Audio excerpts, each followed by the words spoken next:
Hey, what's up, everyone? Greetings, everyone. Can you guys hear me? Or do I have my microphone? Oh, no, I think I got my microphone up too loud. Let me turn that boy down a little bit. Is that a little bit better, guys? Can you beautiful people hear me? Before I go any further, how's everyone doing? It's a beautiful Sunday. What is it? Sunday the 19th. Yo, greetings, everyone. Okay, perfect. Thank you, Mark. Hey, guys, you guys got to bear with me for like 5 to 6 minutes, all right? I have to go take care of something really quick, so I'll be back within like 5 to 6 minutes or seven, but I'll be back really soon. So, thank you guys for your patience. I'm going to put something on the screen, and I want you guys to guess what it is. All right. So I'll be gone for like 5, 6 minutes, and you guys figure out this little optical illusion. It's an optical illusion. Okay. Find where's the cat. Let me know where is the cat. Find the cat for me. All right. Put in the comments where you see the cat, and I'll be back. All right.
check.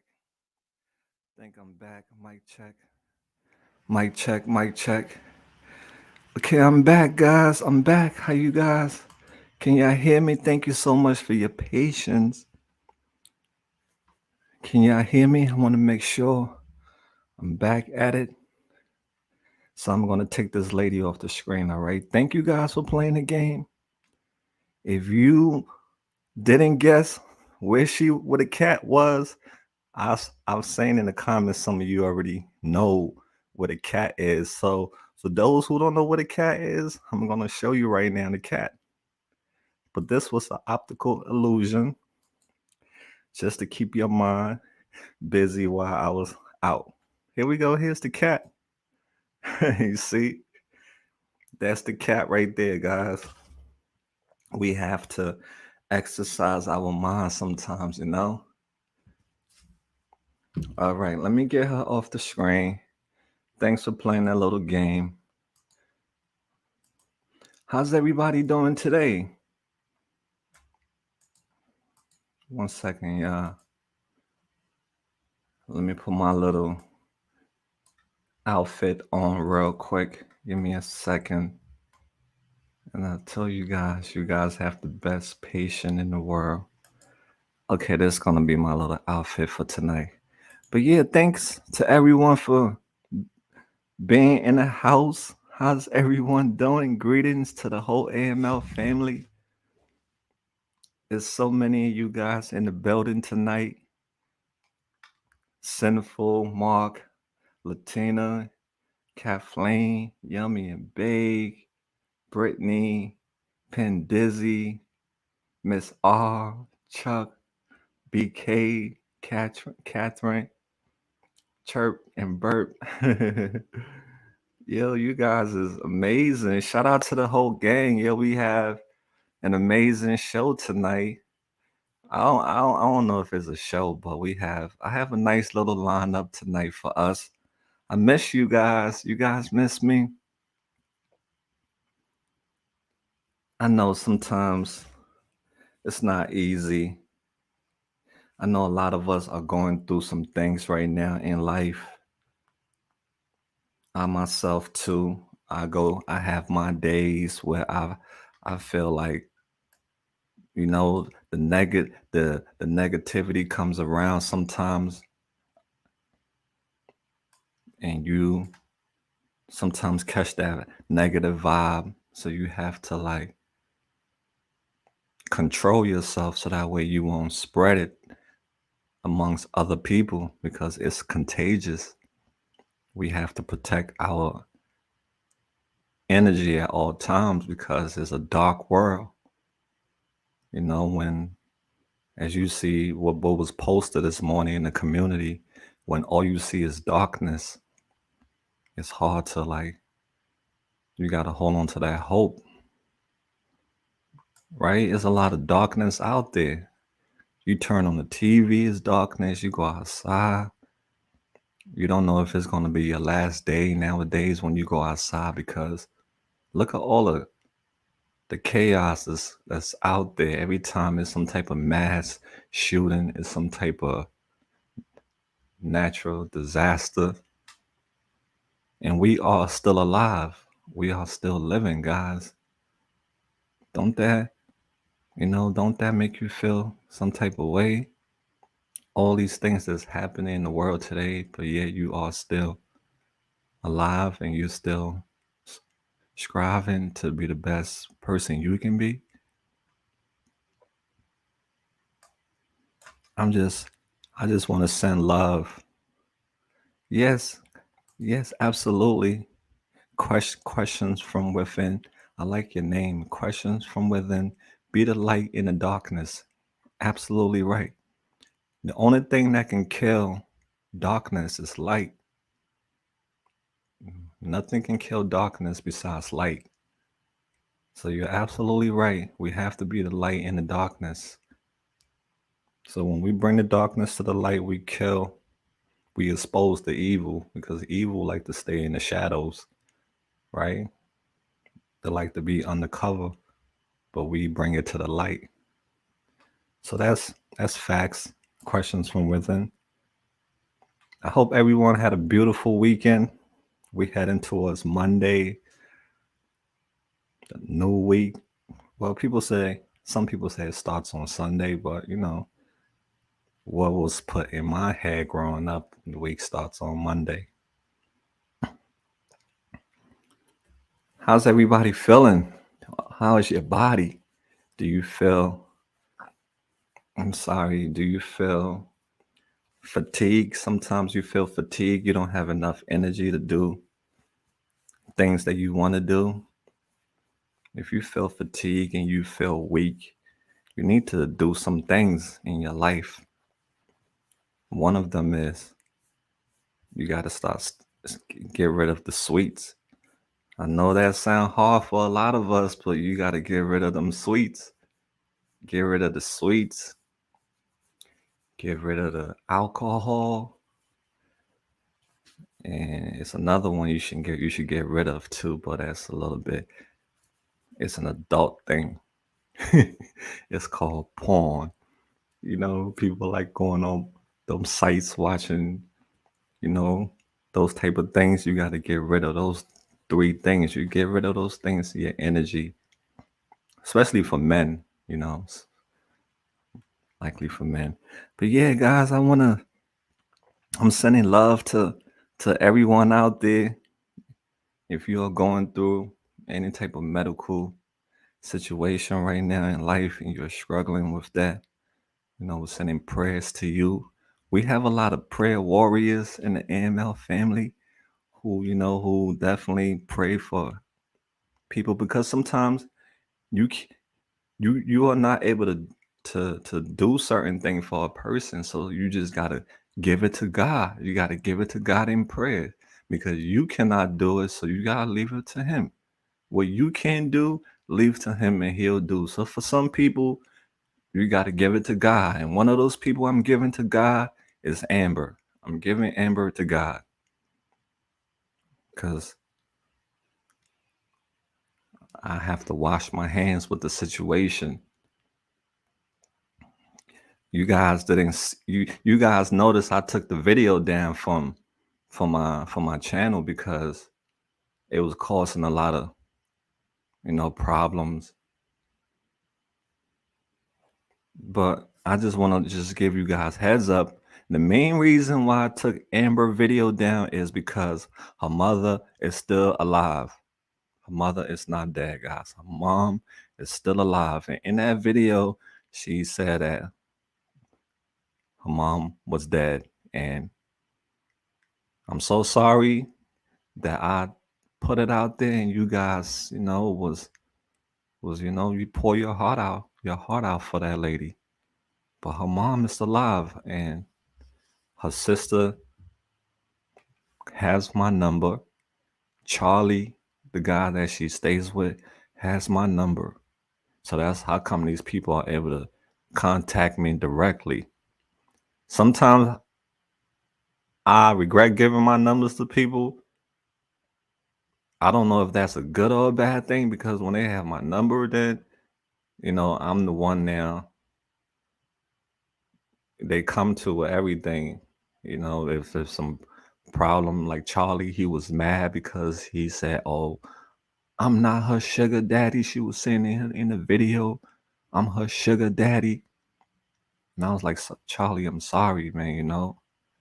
I said, me and Amber talk good things about you in the video. We ain't say nothing bad about you. Then he got mad about no, it was a video me and him. It was a conversation me and him had, and I had put it out there. So he was mad about that. So I just told him, said, Charlie, I'm just going, take that stuff down. I apologize. And, I don't want to get involved in a lot of drama no more. It's not worth my energy. Let me see. She told you her mother.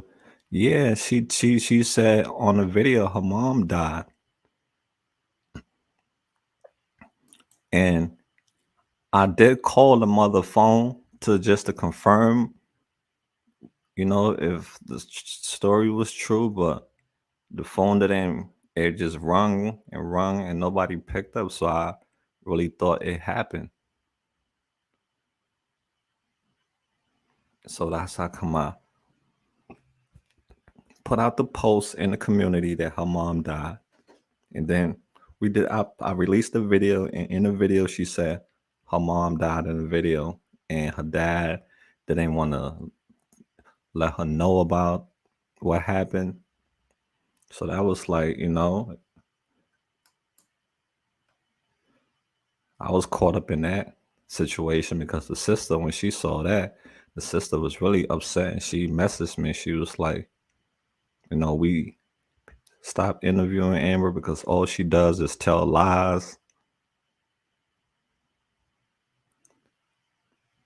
Yeah, she sent me a long message. Let me go to the message, matter of fact. I'm not gonna read everything to you guys, but I'm just gonna just summarize the message. But she was like, she said, "Hey Mal, this is Amber's sister. I'm asking for you to please stop interviewing Amber. She's putting our family in danger and is spewing out lies, saying that my mom is dead and is talking about my dad's retirement and his money on the internet. She has been on Facebook threatening family members and telling random people on who know her from YouTube about the town we live in. She said she have had drug addicts contact her on social media telling them that they're going to bring guns to their house and rob them. So she said, I have had people contact my job. I have had people from our country contact me and harass county. I mean, I have had people from our county contact me and harass me. This needs to come to an end because this has been going on for way too long. My mom is sick and doesn't need to deal with this, and my dad is too old to be dealing with this as well. And she, said some other things. But yeah, you guys, and that's the letter from her sister. Her sister wrote me. Her sister has my number. So you guys can see how far this is going and why we have to pull back.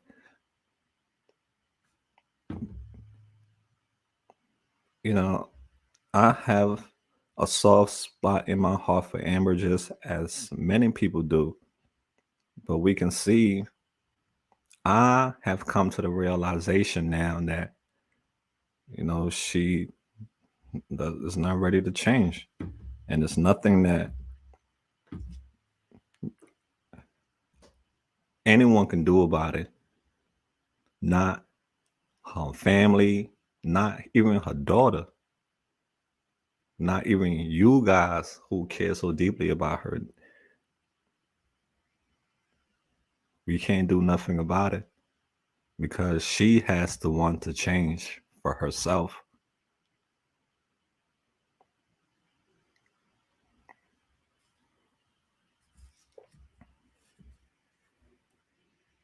Let me see what are you guys are saying. Hey Mal, haven't seen you for a long time. Good to see you. Diane, thanks, dear. Yeah, I'm around. Malice just going through, life obstacles on this mission that I'm on. I'm just giving you guys heads up on the Amber whole situation, why I'm washing my hands of the whole situation because it's going too far now. And you heard a message from her sister. If you just tune it in, you can go back. But yeah, the family doesn't want Amber to be on videos talking about them anymore because it's causing more harm than good. Her mother is alive, guys. Her mother is not dead. So I'm so sorry to that lady. I took that video down once I found out, and that's the reason why I took it down, because her mom is alive.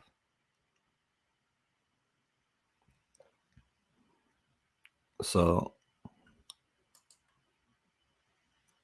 I have you guys have been telling me for a long time, like, Mal, move on to somebody else, leave Amber alone. She's not ready. And I didn't listen to you guys, but I did. I believe I had hopes, but she just played me like she played everybody else. Let me see. Oh, this thing is gonna. That's that computer stuff again. If this laptop shut down because it overheated, I had it on for like 2 hours before I did this live. I'll just come right back on within like less than 5 minutes, all right? But we'll keep on going. But yeah, that's the situation with her. I don't regret anything that the AML family did for her. But at this point, we just have to pray for her now. As I'm speaking for myself, I have to pray for her because all my help that I try to help her with didn't do nothing. I mean, it did something, but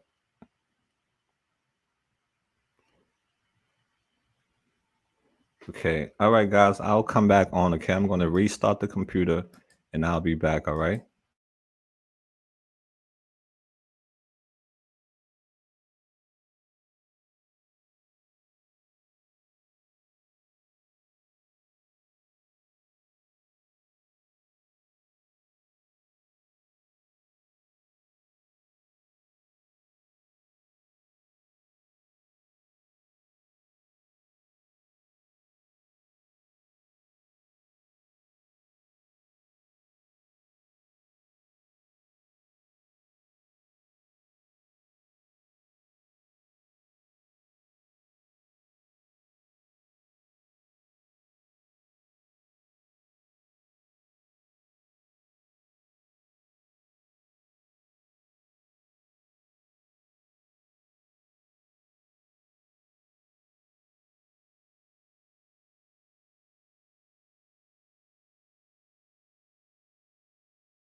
Mike, I think I'm back.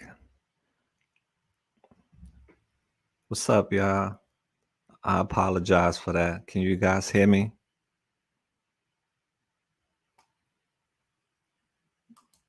Let me see what Yeah, that's what happened. Yeah, Mal got to restart. Knox is outside looking for Mal again. He does this every time. I love it. Catherine, what's up, Catherine? Yeah, guys. Okay, yeah, I'm back. I should be good for another, to the end. But yeah, let's get back to what we was on, Amber. Yeah, so let me know how you guys feel about the whole situation. I have to respect what the family is saying because Amber is in her addiction right now, and we all know addiction is selfish, right? It's a selfish thing when you're in your addiction. So the family suffering from what's going on with her already. As much as she says that her family don't care about her, I think that's BS. She have to care about herself first, obviously. So that's I'm washing my hands with Amber situation. If I see her out there, I'm still gonna show her love, but I'm not gonna be like Amber, let's do a video. No, I'm keeping it moving because she's not ready to change.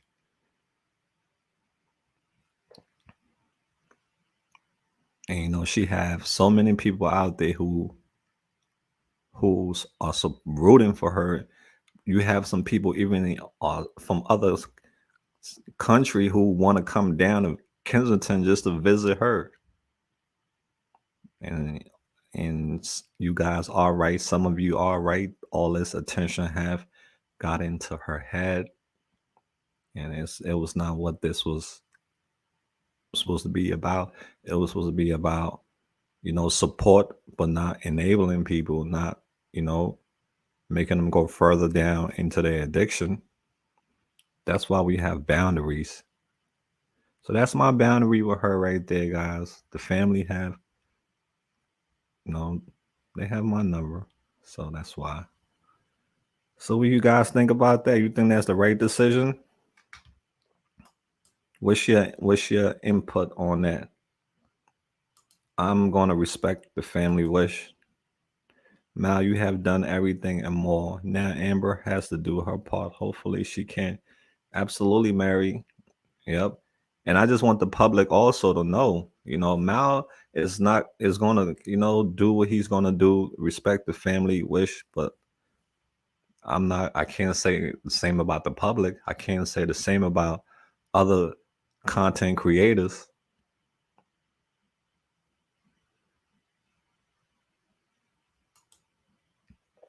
I agree with BK said. Absolutely right decision. Okay. Okay, Becky, I hear that. She has to forgive herself, Penn Dizzy said. Stacy said, yes, that was a good decision. Okay, Sylvia, agree with that. Sorry about the clicking, guys. I'm trying to use the mouse. Okay. Yeah, guys, so that's the situation. I just want to do a little, let you guys know what's going on as far as me personally working with Amber.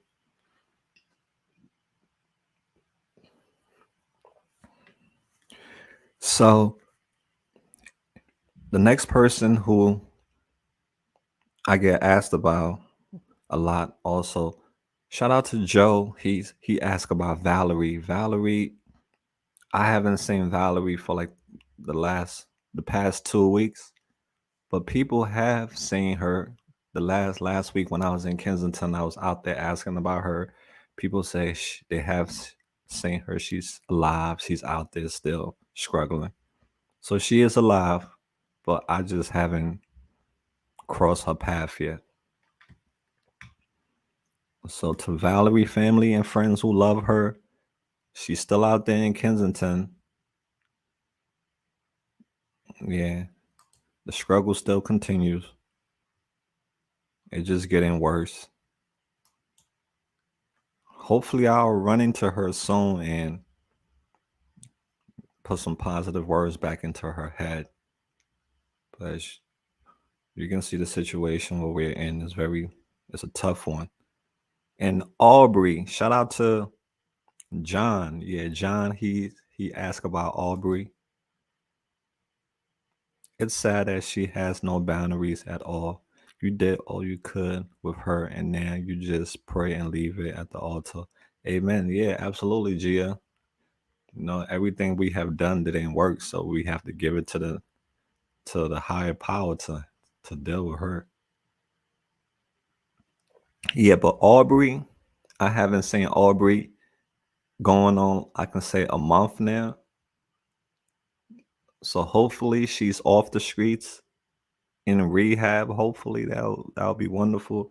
But if not, she might be at 30th Street. But I haven't seen her. Well, I haven't explored 30th Street to go look for her.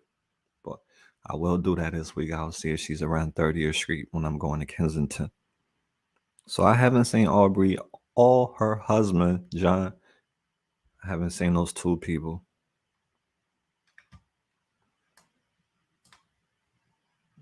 So that's the situation on hand. I want to give a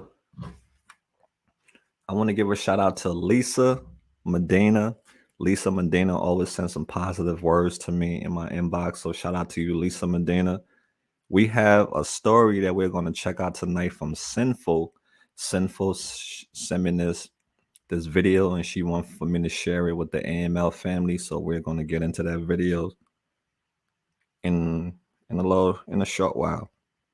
Shout out to Danny from Cape Town. She is from Cape Town. She messaged me. Sometimes I don't really know these people, but they watch me, and then I don't get to when I know them now through Facebook. I mean, email when they message me. I'm like, huh? So yeah, we have a Danny Cortez.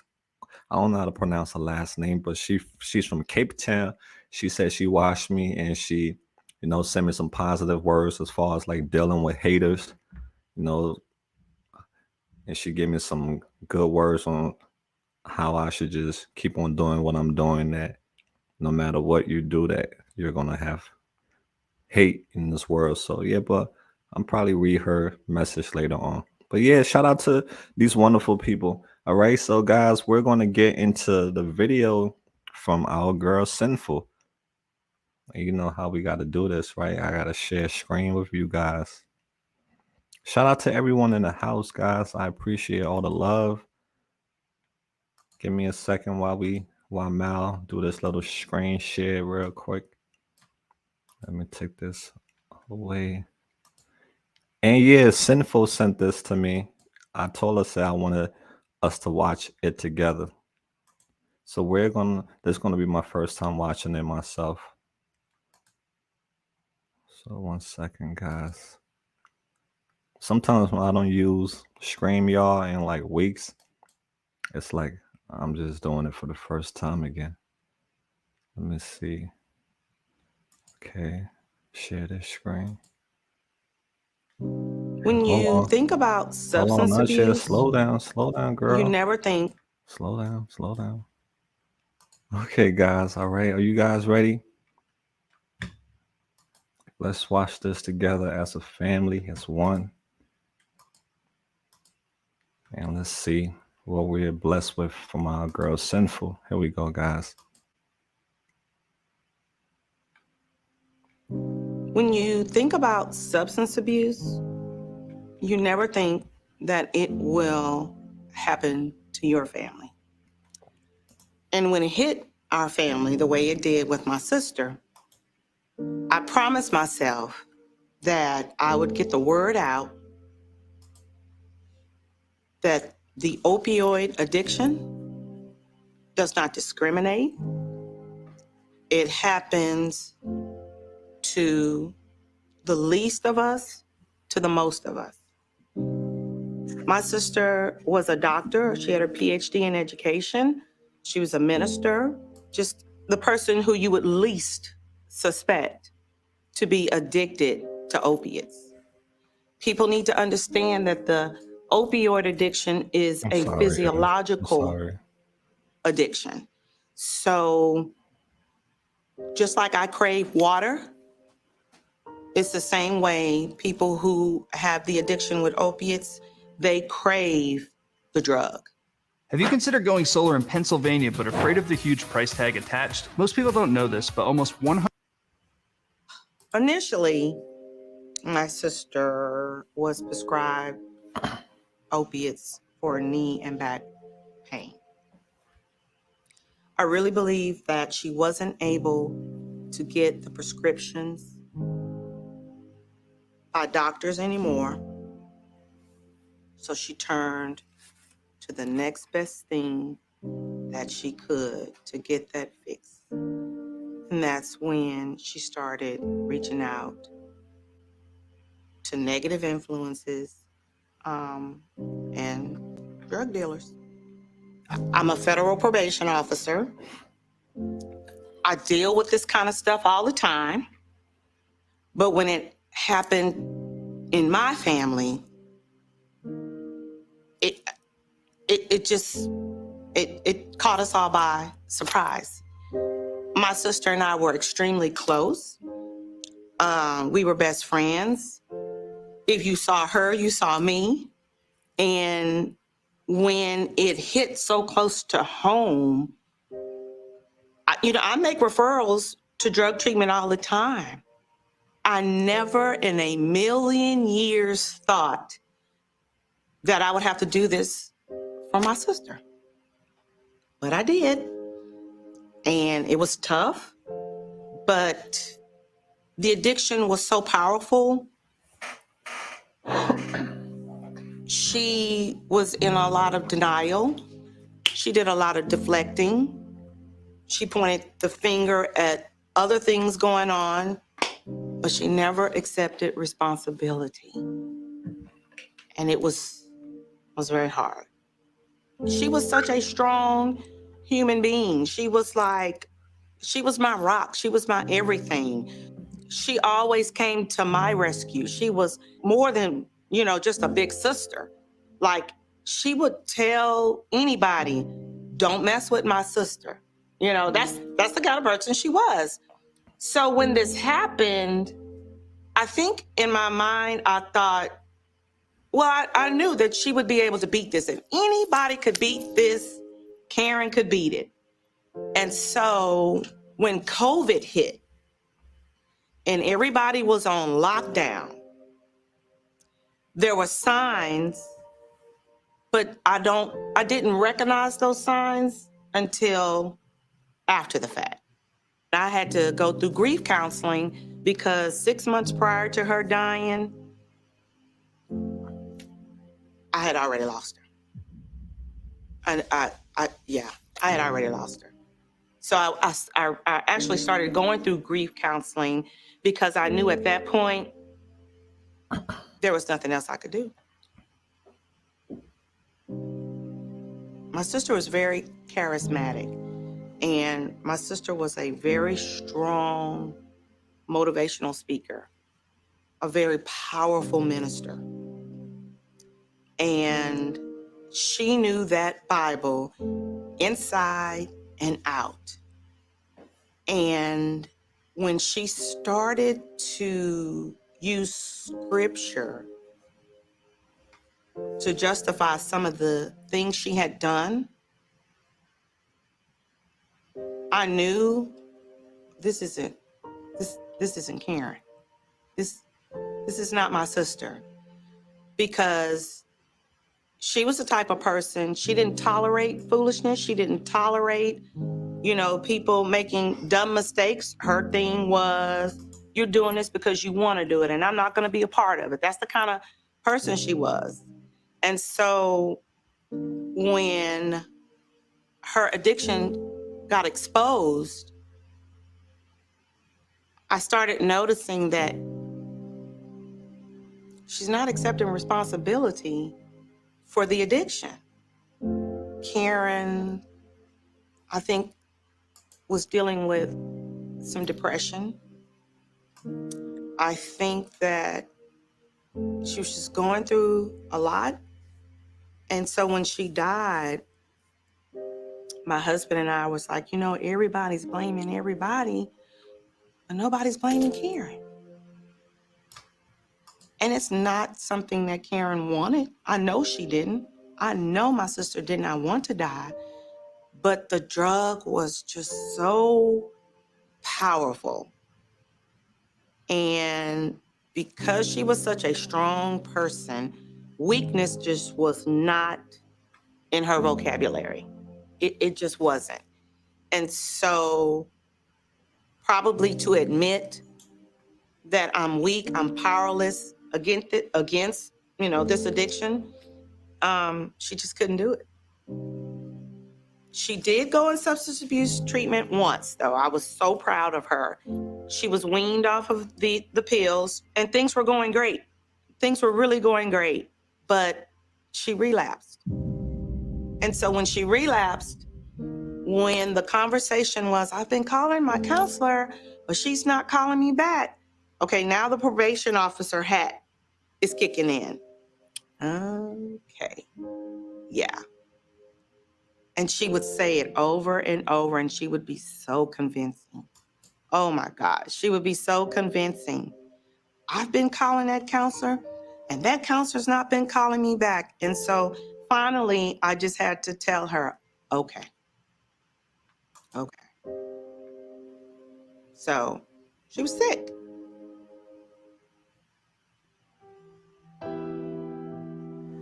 When I was out, I was at work and got a phone call that the paramedics were at her house and they couldn't resuscitate her. And her husband had come home from work, working a night job. He came home from work and found her passed out, unresponsive. She was gone. Yeah, she was gone. There were pills. And what she would always do is to intensify the high, she would take her pills with wine. And that's literally how she was found. That's how she died. She died at home. Yeah. When you buy drugs from a drug dealer, you don't know what you're getting. And so essentially that's what happened.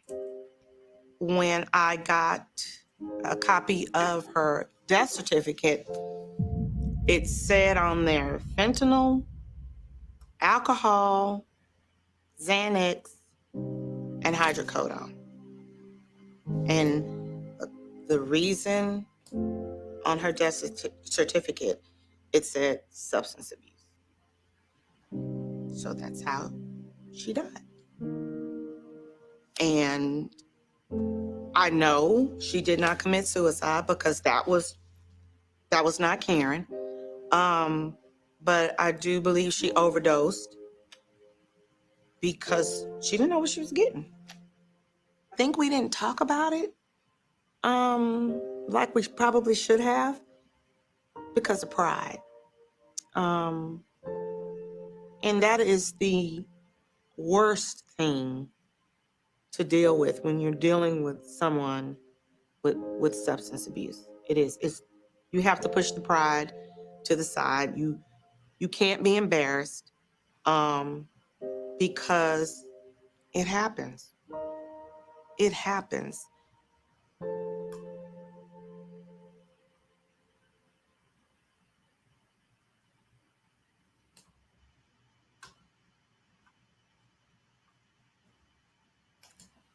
Wow, guys, that was deep.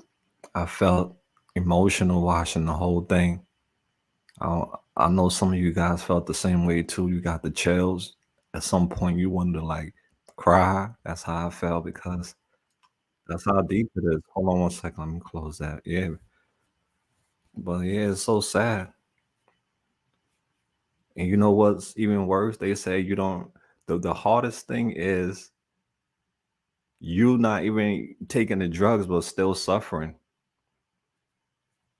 I don't know how that go, but something like that. But you can see everyone suffers, not just the person who's taking the drugs. The family also suffers now. Her sister got to deal with that heartache that she got to live with. I just want to go on this channel, on this page real quick, found in Kensington, so we can see some people who are looking for their loved ones.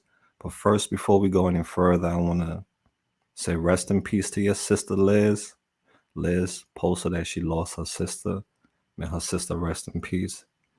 Danny also, she said she's been prescribed fentanyl. Let me go to her comment when she wrote. She said, yeah, this is so sad. My doctor just prescribed me some opioids for my spine injury, and I haven't taken them. I'm so scared. What advice you guys have for Danny? I will be terrified myself too after everything that she's been educating herself on.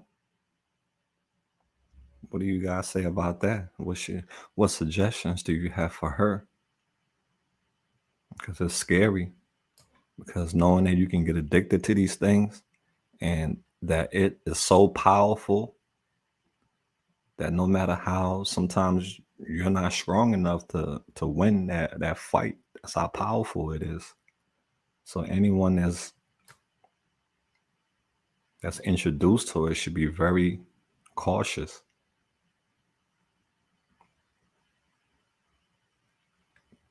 Yeah, can I get a pity like? That's what I call it, a pity like, right? So if you guys have any, suggestions for Danny on how she should go forward, you can type it in the chat. Well, our girl Latina. Latina, you okay, dear? I know you are going through some things. Where are you at, Latina? I just want to let you guys know that if you whatever you're going through, just hang in there. It's going to be okay. It's not going to be forever. It's temporary. If you're struggling with love, if you're struggling with breakup, you're not happy right now in life because you are alone. You're having financial problems. You're missing someone dearly that you love. It's going to be okay, all right? Just take it one day at a time. Take it 1 second at a time if you have to. But yeah, we're here for solutions. If you have any suggestions for Danny,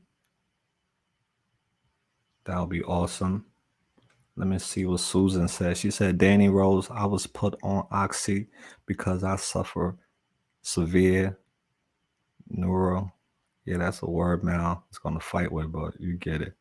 I take it as prescribed and no other way. I didn't want to go on them, but I'm in so much pain. I used to cry all day and night. And so Danny is frightened because she knows she heard all the horror stories. And I will be too. Okay, guys, so let's go in this group on Facebook called Found in Kensington. Let me share the screen. I gotta do this all over. I forgot.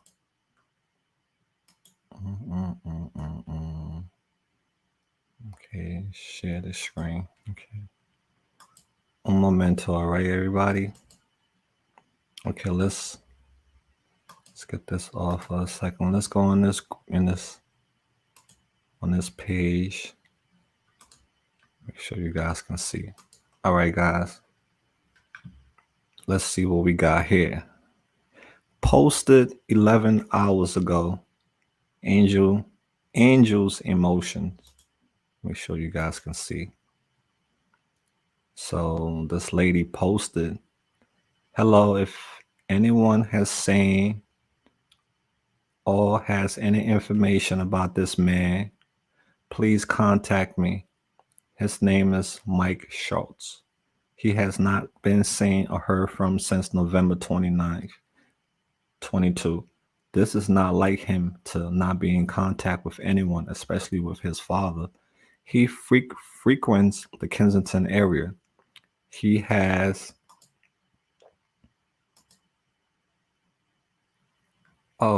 that's how they. So I guess it was a screenshot they took from a page and they put it in. Oh, okay. I got what they did. They screenshotted this post from Angels in Motion and shared it in Laws Found in Kensington. You guys can see my chat.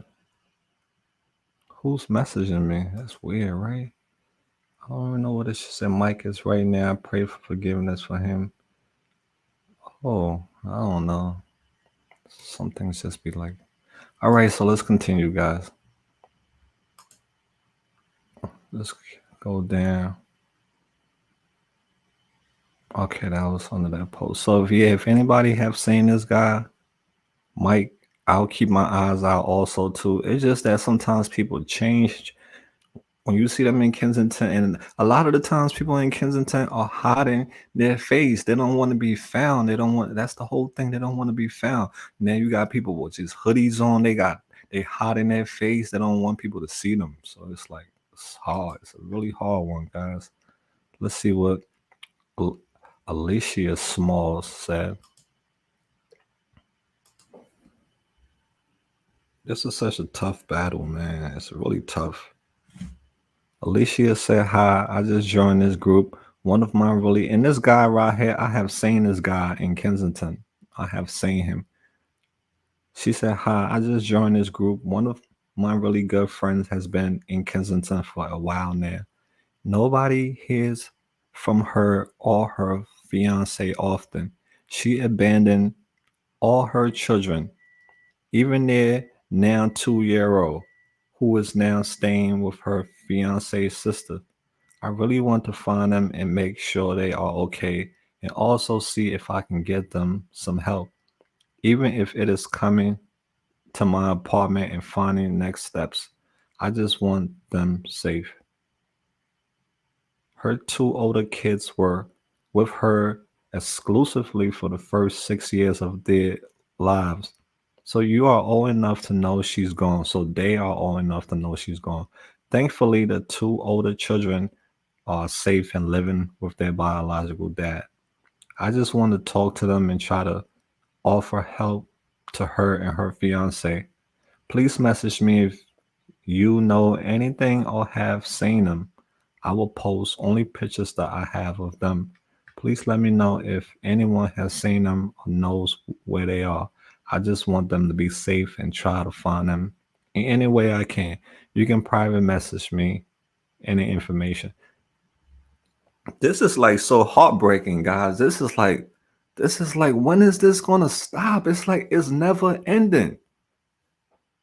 Like it's never ending. Every time you look, somebody is missing. Somebody is gone. Families are kids don't have their mom. They don't have their dad. It's just like it becomes frustrating after a while, man. For real, it's like you hate you get mad at the person sometimes, but then you can't do that. You got to get mad at the drugs, like what it does to people. It's like it's never ending. I never stop getting these things every time. People, family is missing. It's like it's really tough.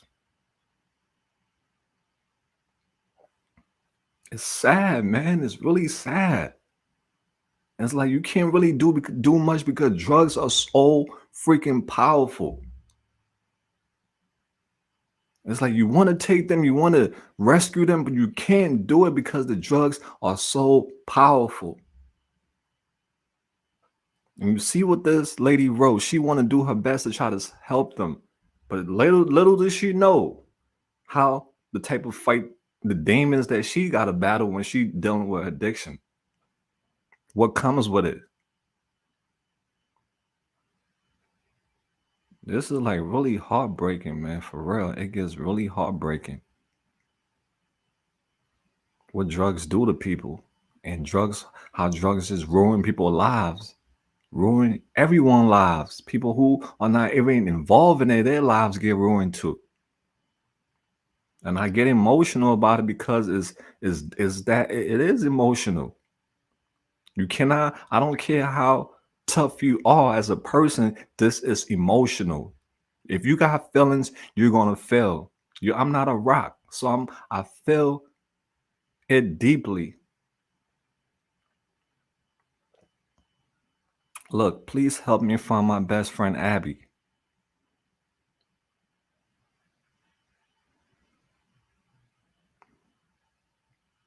I will never forget what that girl Christine told me. She cried, man. She said she envy people who don't do drugs. She envy those people. She wish she could be like them. She wish she could. She wish she would have never have tried drugs or never would have been involved with drugs. She wish. And that never left me. Somebody telling you they envy people who don't do drugs. That's how powerful, to let you know how powerful drugs is, how demonic it is. It'll just ruin your life, ruin everything. And it just takes good people every day. It takes good people. And we got another one 11 hours ago. If you see either of them, please inbox me. My niece and brother-in-law. I don't even know if they out here. It might be a long shot.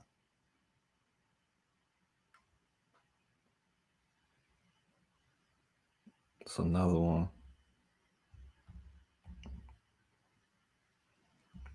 Hope you guys are seeing the screen. But yeah, guys, that's why I don't know, man. This is like it gets too much sometimes, you know.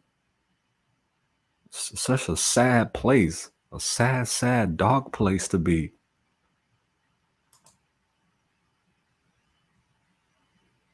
And people who go out of their way to do these type of things, create these type of content, they don't even get enough support from the public. They just get bashed, get called all kinds of names for trying to help people in addiction, because a lot of the people in the world look at drugs as, you know, people who are in drugs are like the worst of the worst people. Like like they're not human beings or something, like they're a monster. That's how they look at people involved in drugs.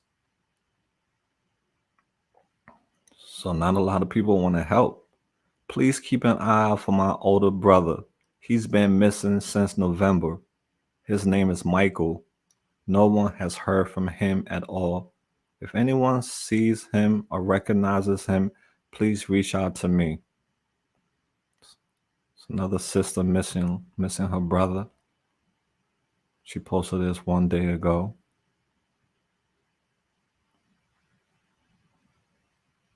Sad, right, guys? This is like this is the real epidemic. This is what needs to be focused on a lot. Like other things, this need to be focused on also too. I don't think enough focus is on addiction.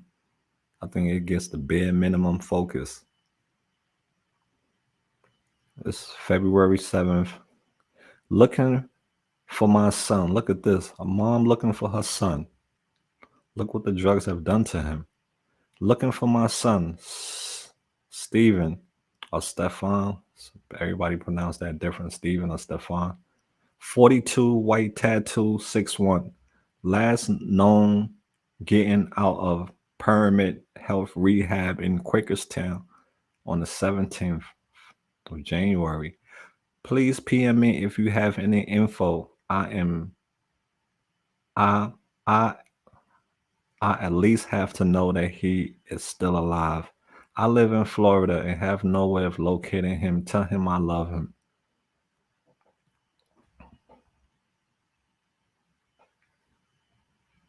So we're just gonna go down, guys, and just do a few more, and then we'll be off this page, all right? But you guys can see how sad it is.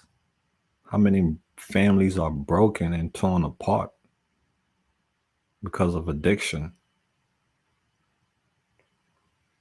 How many kids don't have their parents at home?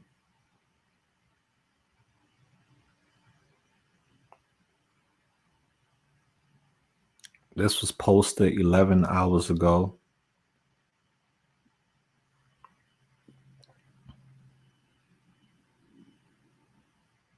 This is my cousin, Cassie.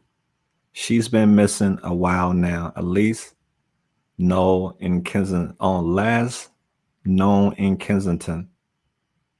Please contact me if you see her. So guys, if anyone have seen any of these people, I myself, when I'm in Kensington, I'm out there, I'll be showing pictures. But it's just hard. Like some people don't want to be found. They don't want to be bothered. And that's the reality. A lot of the times when I'm down there, I try to like talk to people about doing interviews. They don't want to do it. They're like, nope. They don't want to be on camera. They don't want to talk about nothing. They just want to keep going deeper and deeper into that black hole. So I really appreciate those people who want to do the interviews and help to make a difference. But a lot of people will be like, nope. Let's see what this one is. Okay, let's see. She said, our hearts are broken with such sadness as we have learned the passing of our brother. We set out to get him deemed a missing person, and we got that, and we also just wanted to bring him home. We will have that as well, just not in the way we wanted. He is now at peace. We are left to suffer. Look at that. You know what I'm saying, when I tell people, say everyone suffers, not just the people in it. That's why when I interview people, they be like, "Oh, I'm only hurting myself." No, you're not hurting yourself. You're hurting your family. You're hurting people who love you, and they're not even taking the drugs, and you're hurting them. And this is a prime example from a family. We will have. She said, "He is at peace now, but we are left to suffer," and that's facts. We will never stop fighting for our loved ones, sending many blessings and thanking everyone for the lovely thoughts and prayers. Never give up. This is the guy right here. I can't, guys. I can't, man. I just gotta get out of there for a minute. It's too sad, guys. It's too sad.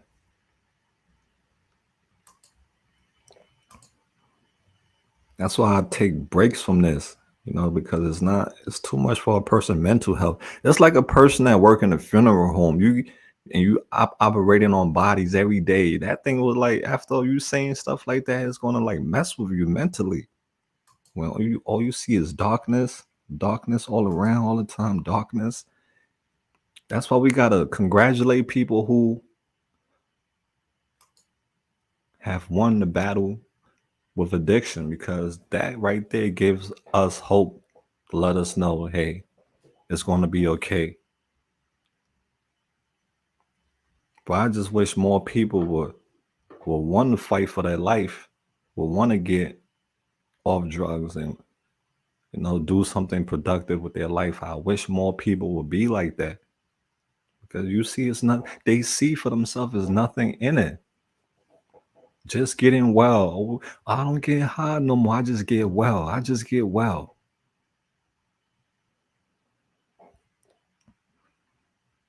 I'm going to drop this link, guys. If anyone would like to come up here and and talk, you're more than welcome to. You can let me know how you feel about the whole Amber situation, or how you feel about anything. This is a heavy topic. This is deep, and it weighs a person down.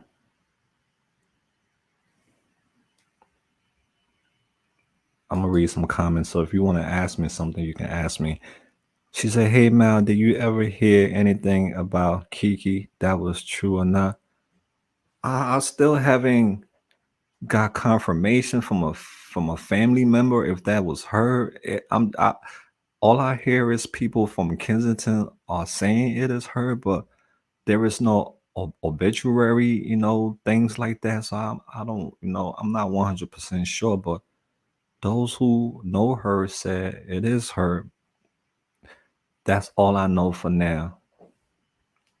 But I pray that it's not her, so I can, no one deserved that. I mean, see, it's a challenge to get sober, even to find beds is crazy. That's another problem too, finding beds. When people do want to get off drugs, the obstacles that are put in your way, some of these places you go there, they'll have you sitting in the waiting room for like 5 hours, 3 hours, and a person that's trying to get off drugs, they don't have time for that. If that person say, "I want to get off drugs," you got to welcome them right there and now. Open your arms, embrace those people, and hug them and say, "Come on, let's go right now." Not to just turn your back on them, like, "Okay, wait in that waiting room, I'll be with you." And then you go sit down on your on a chair, look at the computer, look at your phone, taking your time because you don't care. It's not in your shoes. It's not your family member, so you don't care. I have seen that when I accompany someone to hospitals, like to friends, to these hospitals, I have seen how these nurses, these people treat people. Like they'll take their time, like it's not a big deal.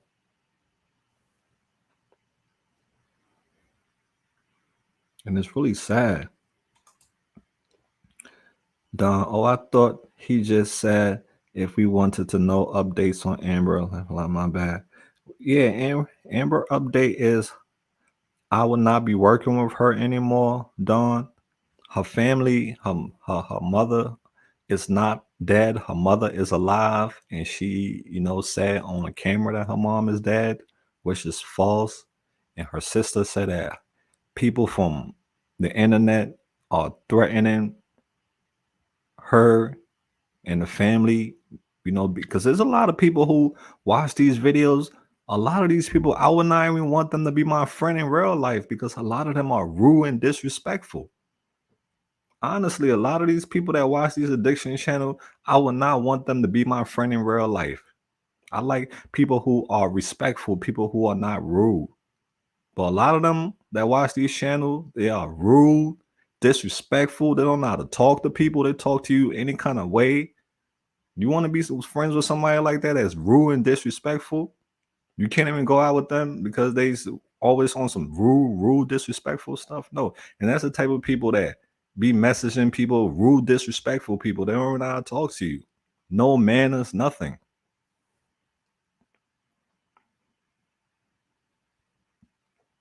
So the family said those are the type of people who be messaging them, threatening them, Amber people, being disrespectful to them, and they don't need that.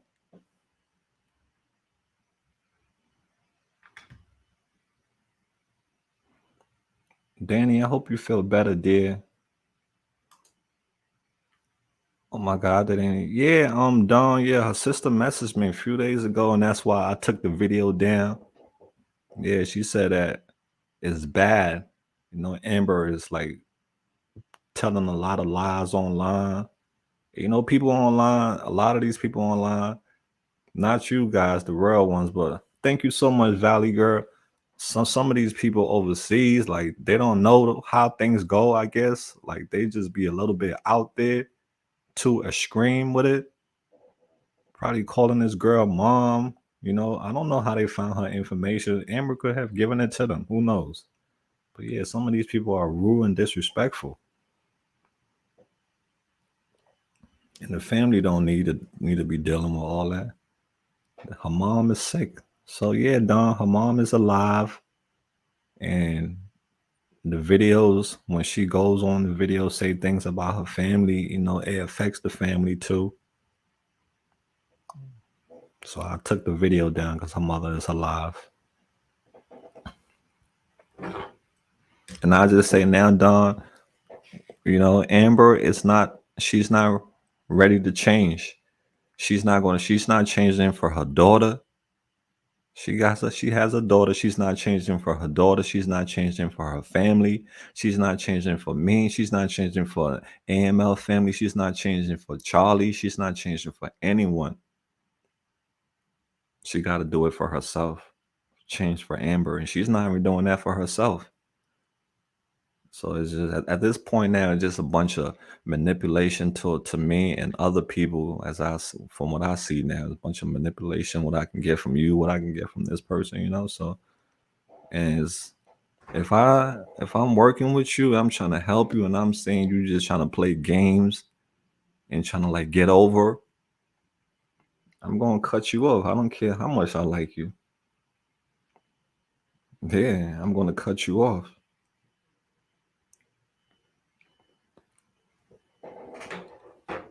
I don't got time for that.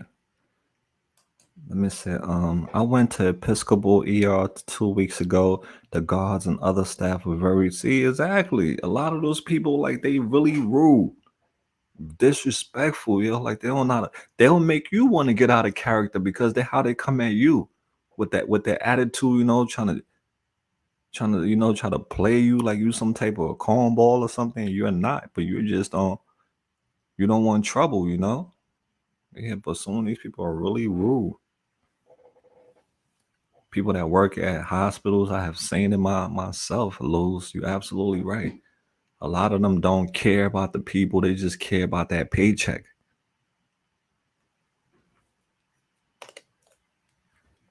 So it's sad. The whole system need to be dug up from the ground, and a whole new plant, a whole new bunch of seeds got to get planted again, because that whole system that's in the ground is really damaged.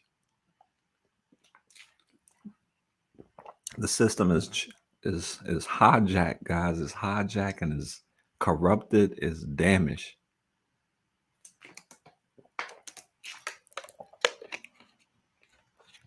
So, Dawn, that's the situation with Amber.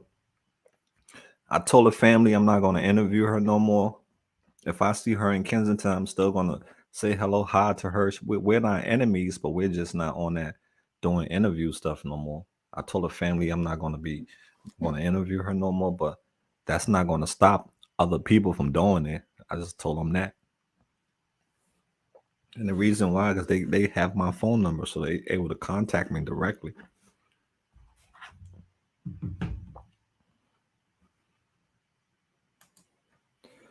Even if you care about people, you still need to earn a paycheck. Facts, you do, Miss Arbor. At the same time, you gotta have, if you're doing certain jobs, right? My thing is, I'm all about money. You need money to survive, right? But certain jobs, when you take these jobs, like if you're working in the medical field, you taking in these jobs, you gotta have compassion. You gotta have sympathy. Even if you take a job as a teacher, you gotta have patience. You gotta have, so many things that you need to deal with people. A lot of these people take jobs just for the paycheck. I'm all about money, but at the same time, when you're taking certain jobs, that when you're dealing with human beings and these human beings need help mentally, physically, you gotta have more than just you want the paycheck. You gotta be able to like talk to people respectfully, just like how you would want to be treated. That's how you should treat them.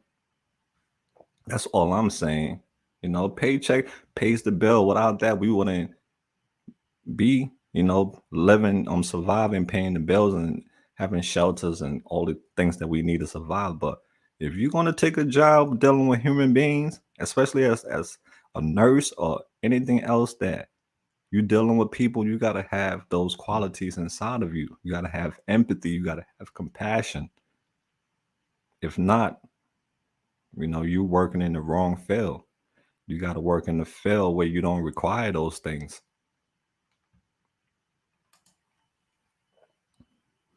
Amber has drug-induced bipolar coming to the surface, I think.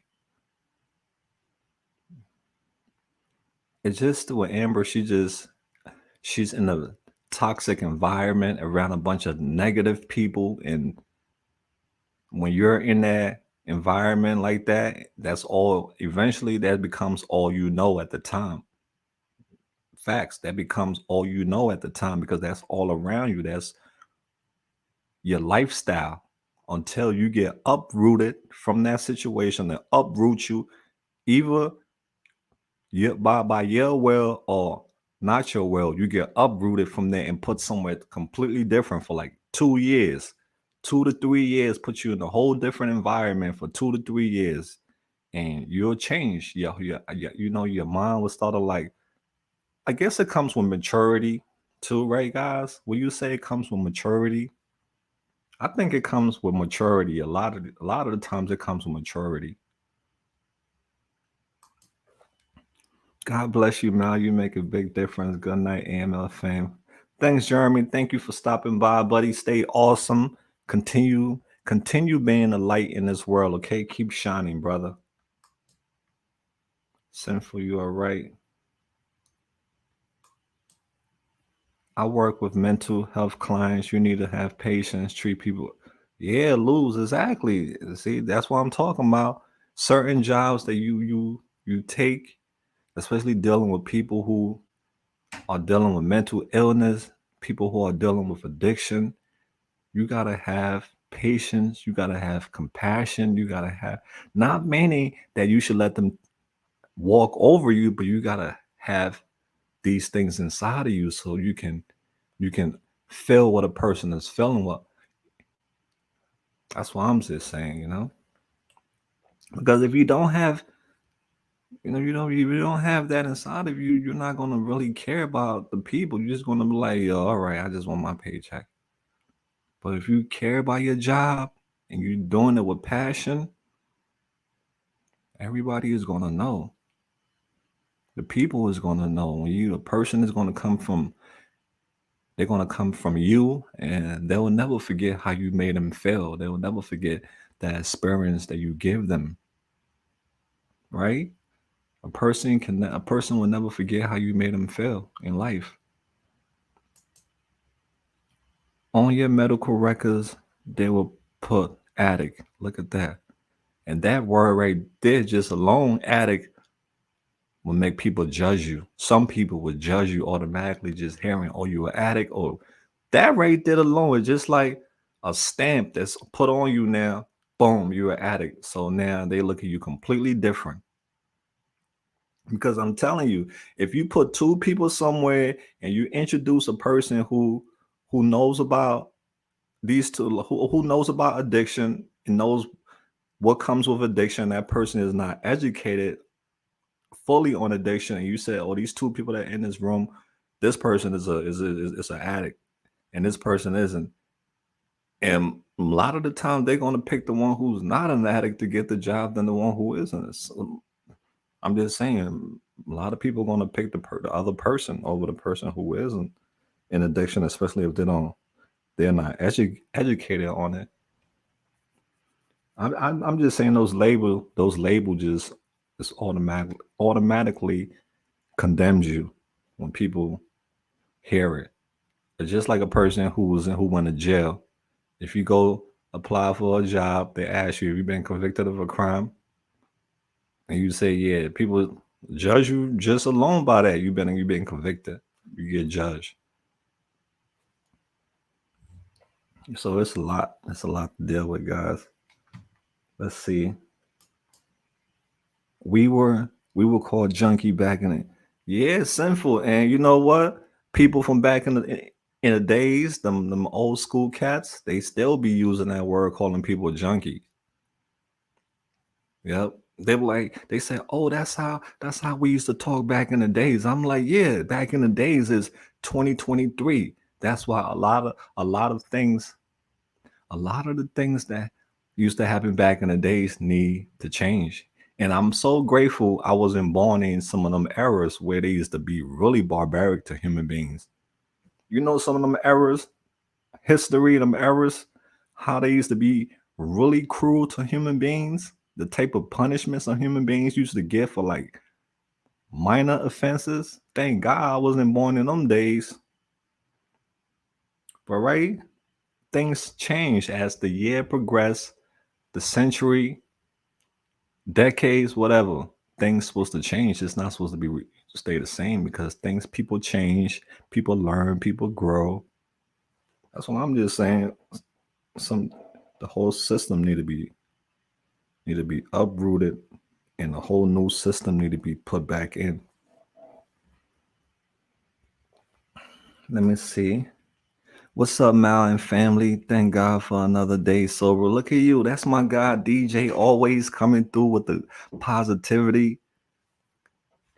Brother, I'm so proud of you, man. Every time you come in the chat and you say that you're still sober, you're still doing your thing, and I just want to let you know we're still rooting for you also, too. Don't quit. Keep fighting for you. If anybody you fight for now, fight for you until you can get strong enough to fight for other people, because you cannot be weak and fighting for other people. I mean, you could do it, but to me, that's not fair to yourself. You need to build your strength up first. Let me see. Substance abuse uses polysubstance abuse issues, dual diagnosis are the terms we use. But when people want to be mean, because people know what they doing. People know exactly what they doing. They know what words to say to a person if they don't want to make that person feel bad about themselves, and they know what words to use to a person if they want to make that person feel worthless. They'll use those words. Oh, you junkie. Oh, you. They know, people know what they're doing. They know. They, when they want to be mean, they will use those words because they're angry, right? When people are angry, they say mean things because those, they know those words are not good words to be saying to people. They just say it because they are angry. But that doesn't define who you are. Their words doesn't define who you are. Let me see what you guys are saying. The streets life, the street life don't use medical terms. I know, because that's what I'm saying. The street is bad. The streets have no respect. The streets have no loyalty. There's nothing good that comes from the streets.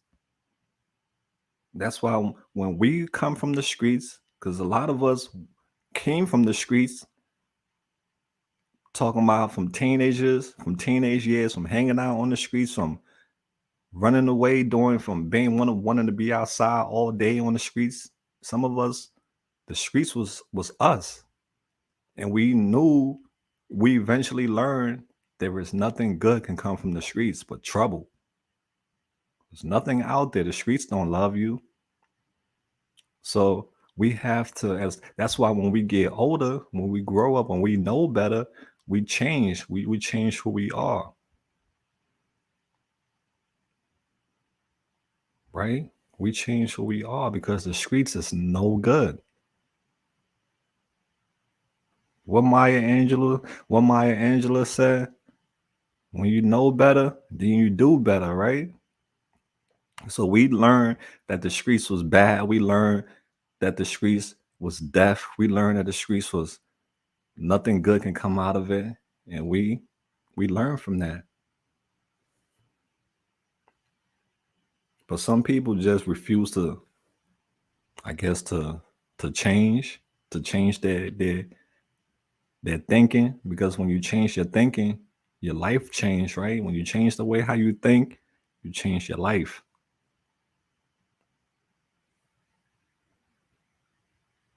Let me see what Dagmar said. Laugh a lot, miss all. Next time I would take you guys on a walk in nature with my shadow dog. Okay. Let's see what Angie said. The streets raised me, running a household much easier than running the streets. Yeah, a lot of us was raised by the streets, and what good did that come out of it? A lot of us got sent to jail, ruined our record. A lot of us got beat up on the streets, got jumped on the streets. I got jumped on the streets. A lot of us, bad things happened to us being on that street. A lot of us got felonies being on that street. I don't have no good experience from being on that streets. No good experience. It was all bad. And if I can go back in time, I will have never been on that street. I would have been doing all the things I was supposed to be doing.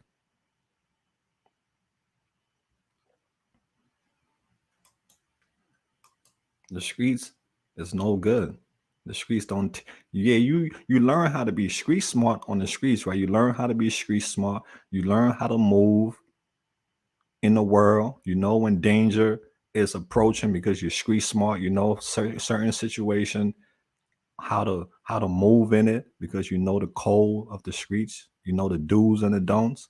Yeah, that's good and all that, but that kind of like, it kind of like traumatize you too at the same time. All the things that you're seeing on the streets, you get traumatized. Seeing people getting shot on the streets, all those things is traumatizing. I'm not proud about the streets at all.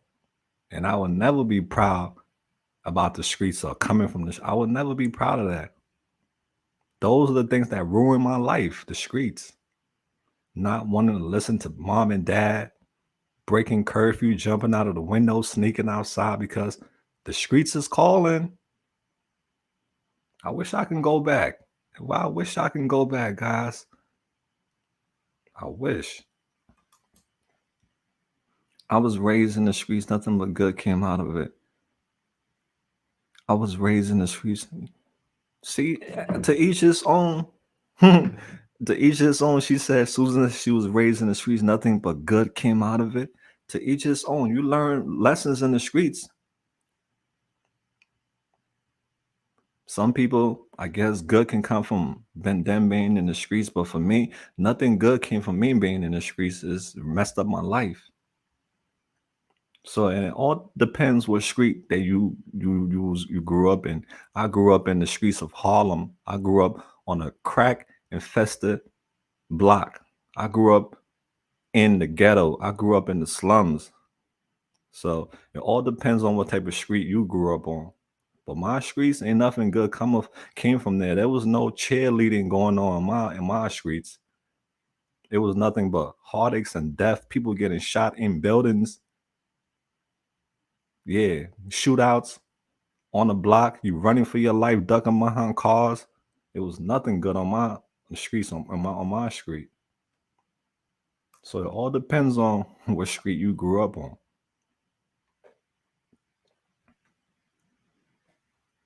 But in New York, I grew up in New York in Harlem during during the time where the gangs, all that stuff.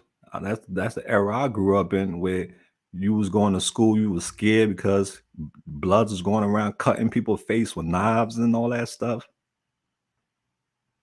As the type of streets I had to come on. People selling drugs on the block, you walking, they asking you if you want to buy crack or something you were one of those people, you know? So it all depends on the streets that you come from. My streets traumatized the hell out of me. It traumatized me. All the things that I seen as a kid, I should have never seen those things on my street. So my street, nothing good came from my street at all. Let me see what Scott said. Is trank a drug? What would you guys say? Well, they use it for animals, tranquilizer, xylazine, but they put it in the drugs, and they call it trank dope because it's tranquilizer. I would say it's a drug, yeah. And anything that makes you not your normal self, that alters your mind or your body, is a drug. So yeah, I would say it's a drug. Yep. So yeah, Jay, I would say it's a drug. Harlem one.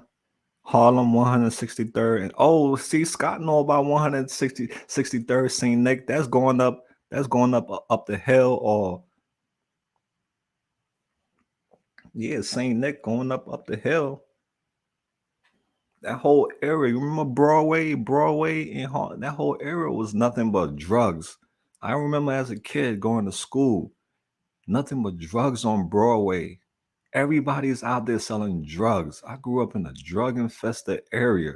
And when you're poor, guess what you're gonna do? So I wish I would have grew up on a block that was nice, that was cool. I ain't grow up on that block, on those type of streets. Grew up in the trenches. True indeed, the streets never lost, especially worse. Brooklyn, you remember going to block parties and all that stuff on the streets? And what happened in the block parties? Pop, pop, pop, pop, pop. People getting shot. You can't even have fun. You go to a block party, having fun. You trying to go enjoy yourself with your friends. Then next thing you know, pop, pop, pop, pop, pop, pop. That's the type of street that I grew up on. You can't even have fun. You dancing, pop, pop, pop. People shooting. Next thing you know, one of your friends is dead. Somebody you know got killed. So I'm like, it depends what type of street you grew up on.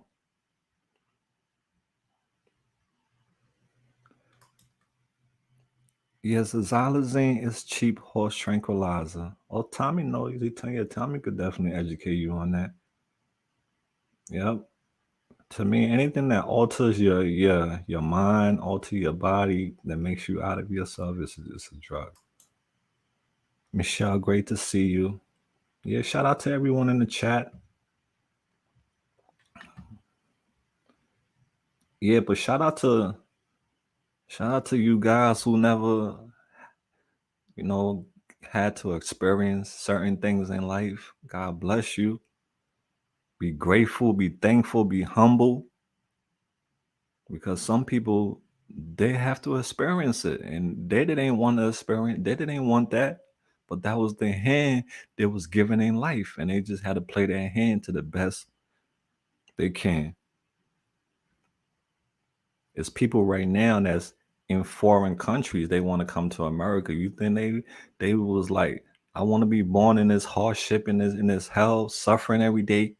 I only eat once a day, and to get that meal is so hard. It's like people get dealt different hands in life, and you just got to play that hands to the best of your ability, win or lose.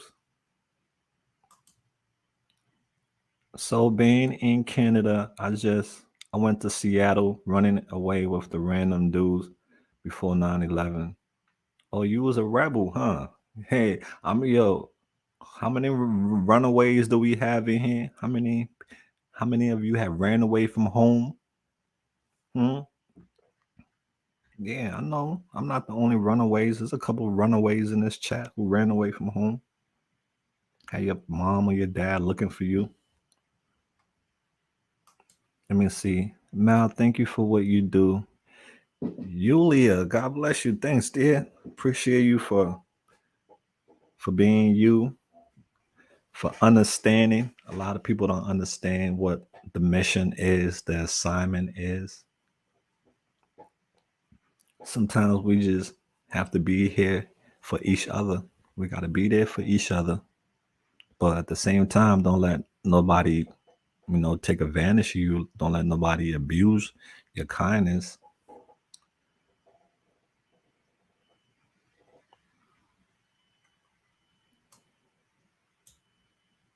Let me see what she said. I ran hard and fast. Pen, what are you talking? Hi, I'm from Poland. I'm from Moscow, Russia originally. Okay, shout out Poland. Poland, we out there. That's why I said we got family. We all around the world, guys. We all over. I ran away to Burger King. You guys are funny. If you misunderstand me, no, I ain't misunderstanding you. I'm just saying, maybe I'm just saying my street that I grew up from, Susan.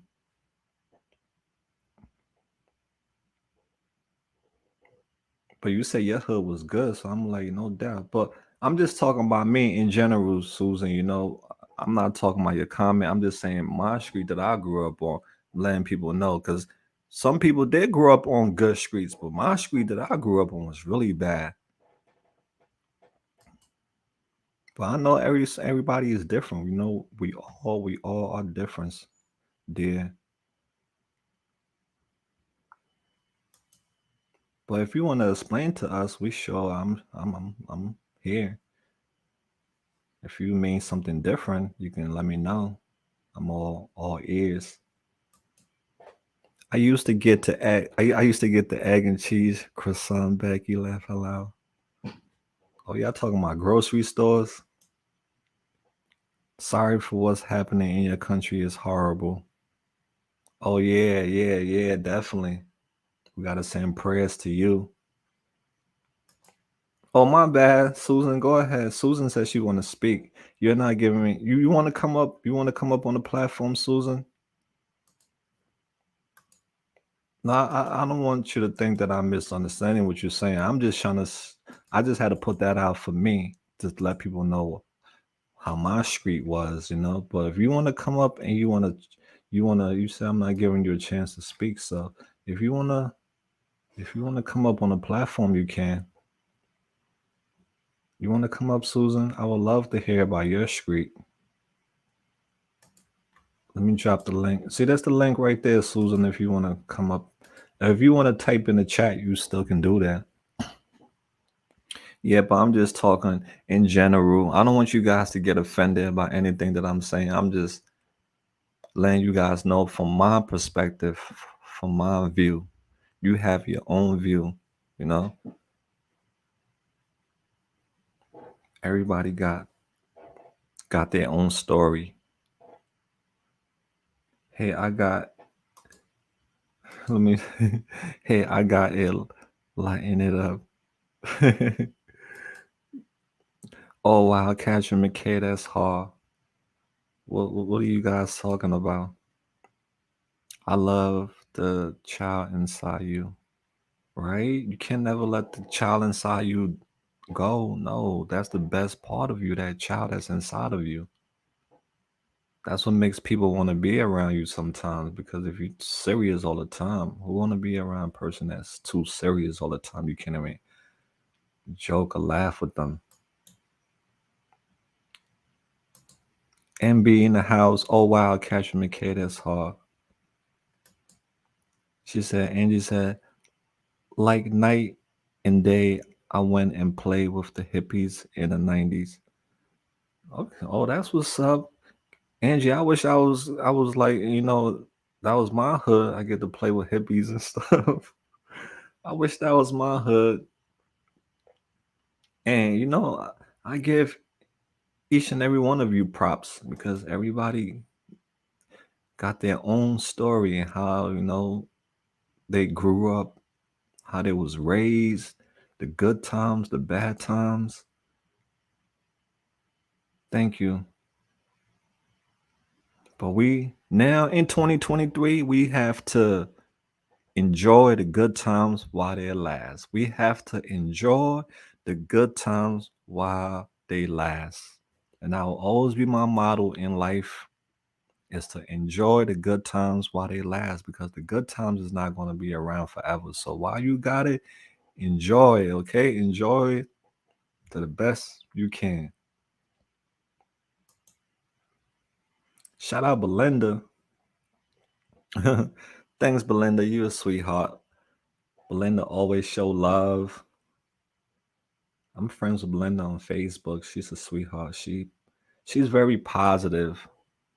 I like positive people who are positive, because I deal with enough negativity. I have seen enough negativity, and I'm sure you guys have also have seen enough negativity. And you just want to be around positive people, because you have been around so many negative people enough as it is growing up, and those people have taught you so many lessons in life. So now when you have learned now, you want to be around positive people, because you have to protect your spirit. There's so much negativity. People you living with, people you hang out with, they can put their negativity on you. And then you take that negativity, you're going to take it with you and put it on somebody else. That's how it goes. Negativity transfer from one person to the next person. It's like,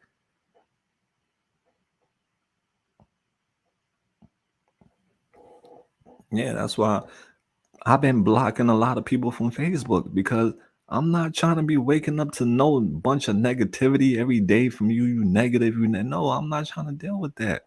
It's toxic. I'm serious, guys. You have to protect your energy in this 2023. You have to protect your energy from negativity, because they're out here heavy and they will drain and suck the hell out of you. And then you're going to wonder why you are the way you are, because of the people that's around you. Negativity people. Energy sucking vampires. That's what they are. Energy sucking vampires. Just here to just suck you, because you're giving them the scroll. So they'll just suck the life right out of you with their negativity. I might got time for that. I'm trying to be happy.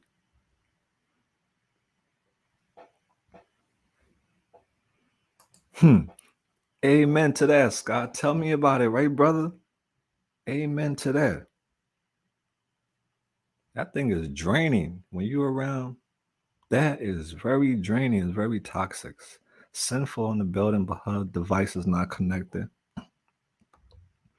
That's why my Facebook, I accept friend requests. I accept people friend requests, but then when you start posting all kinds of negative stuff, you being rude and disrespectful, teasing people, laughing at people, I'm going to get rid of you because nah, you're not my type of people. There's somebody out there that's your people, people who like stuff like that, but that's not my type of tea because that makes me feel uneasy when I have to see that.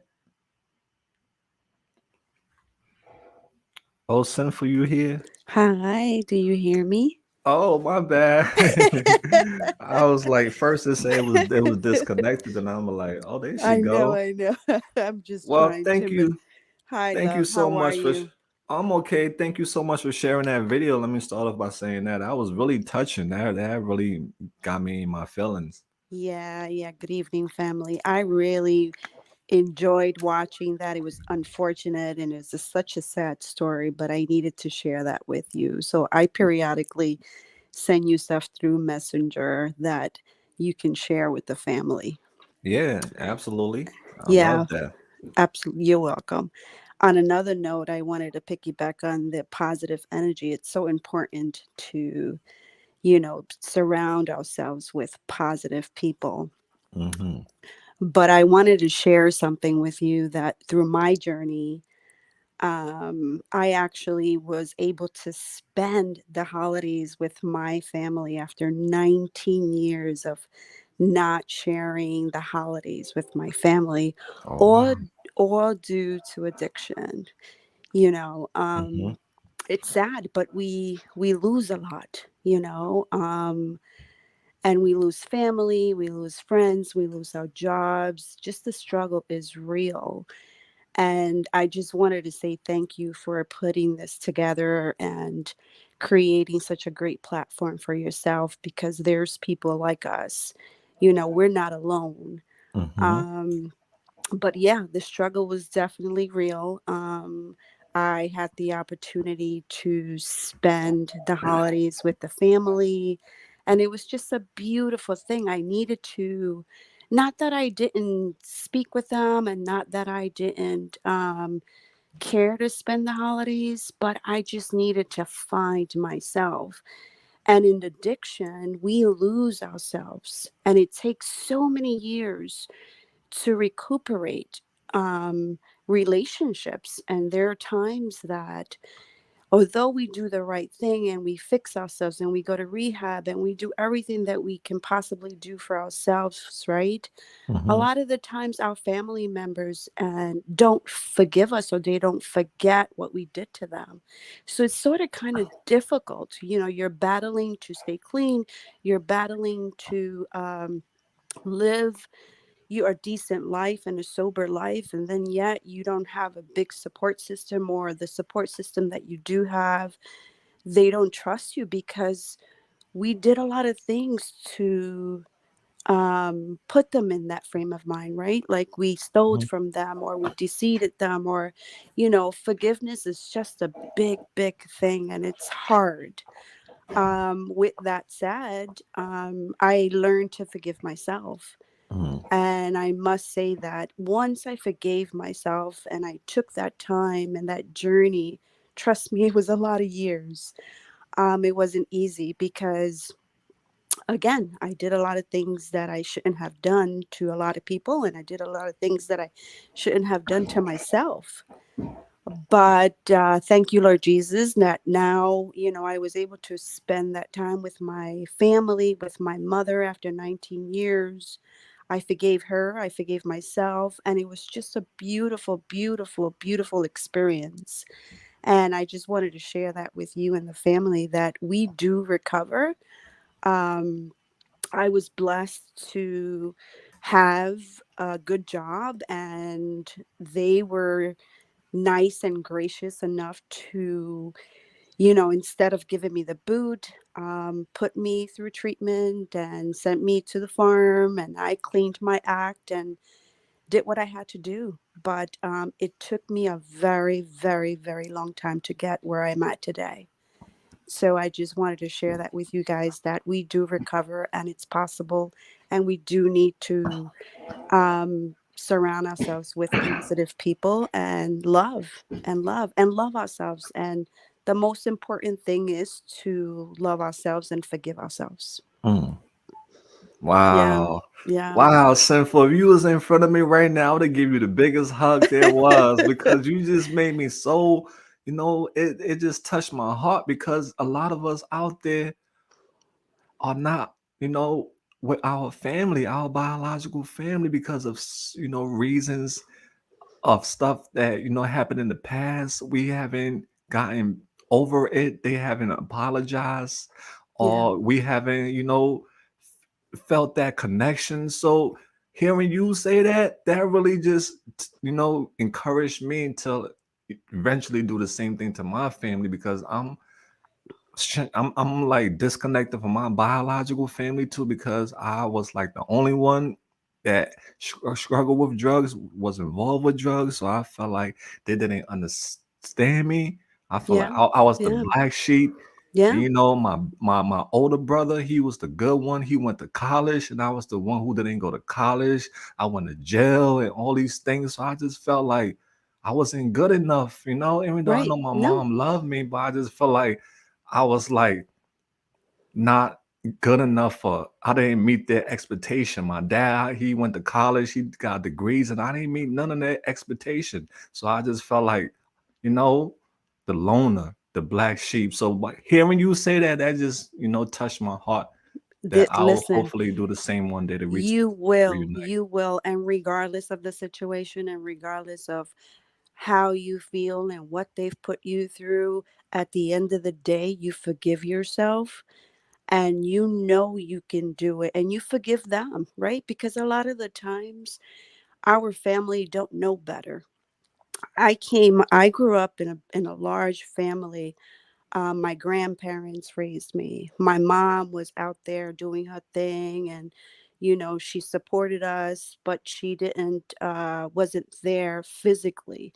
So, growing up with such a large family, I was the baby. I felt like the black sheep myself. When my mom did come around, she just paid attention to my sister. She didn't want to have me when she was carrying me. It was just like a lot, you know. Mm-hmm. Um so I unfortunately wind up inheriting all generation issues. So I just became like an introvert. I felt ugly. I felt like, you know, that I wasn't worth their time. They Mm, didn't pay attention to me. So I mm, just mm, like, did my thing. And, my mom was out there.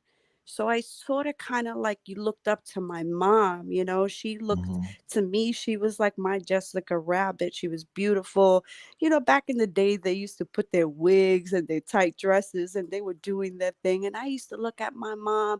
I was in love with her. Like, totally, I was mesmerized by my mother's beauty. But yet, she didn't find that love for me. She didn't have that love for me.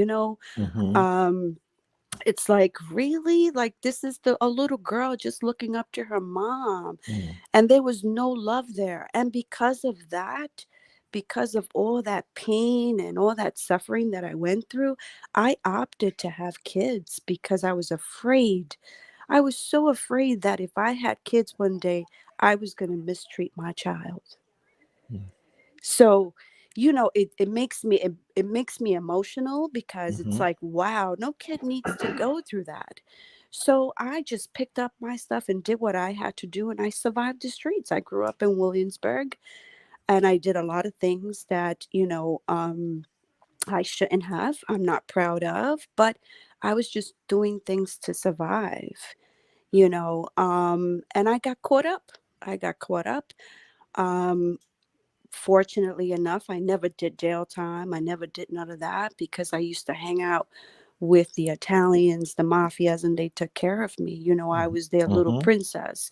So, but with that said, I still struggled. I was still out there. I was going, doing my thing mhm, and trying to survive. So it was a hardship. But thank you, Lord Jesus, that I decided to say, this is not the life for me. mm, You don't love me. The family don't love me. They shunted me because of what I was doing, but I was just surviving. Um, and I was like, you know what? I need to get out of here. I really need to get out of here because I'm gonna wind up dead. I'm gonna wind up dead. I'm no different than a hooker standing in the street and selling herself because I'm doing it behind closed doors. I'm not standing in the street. but I'm still doing the same thing. I'm no different than they are.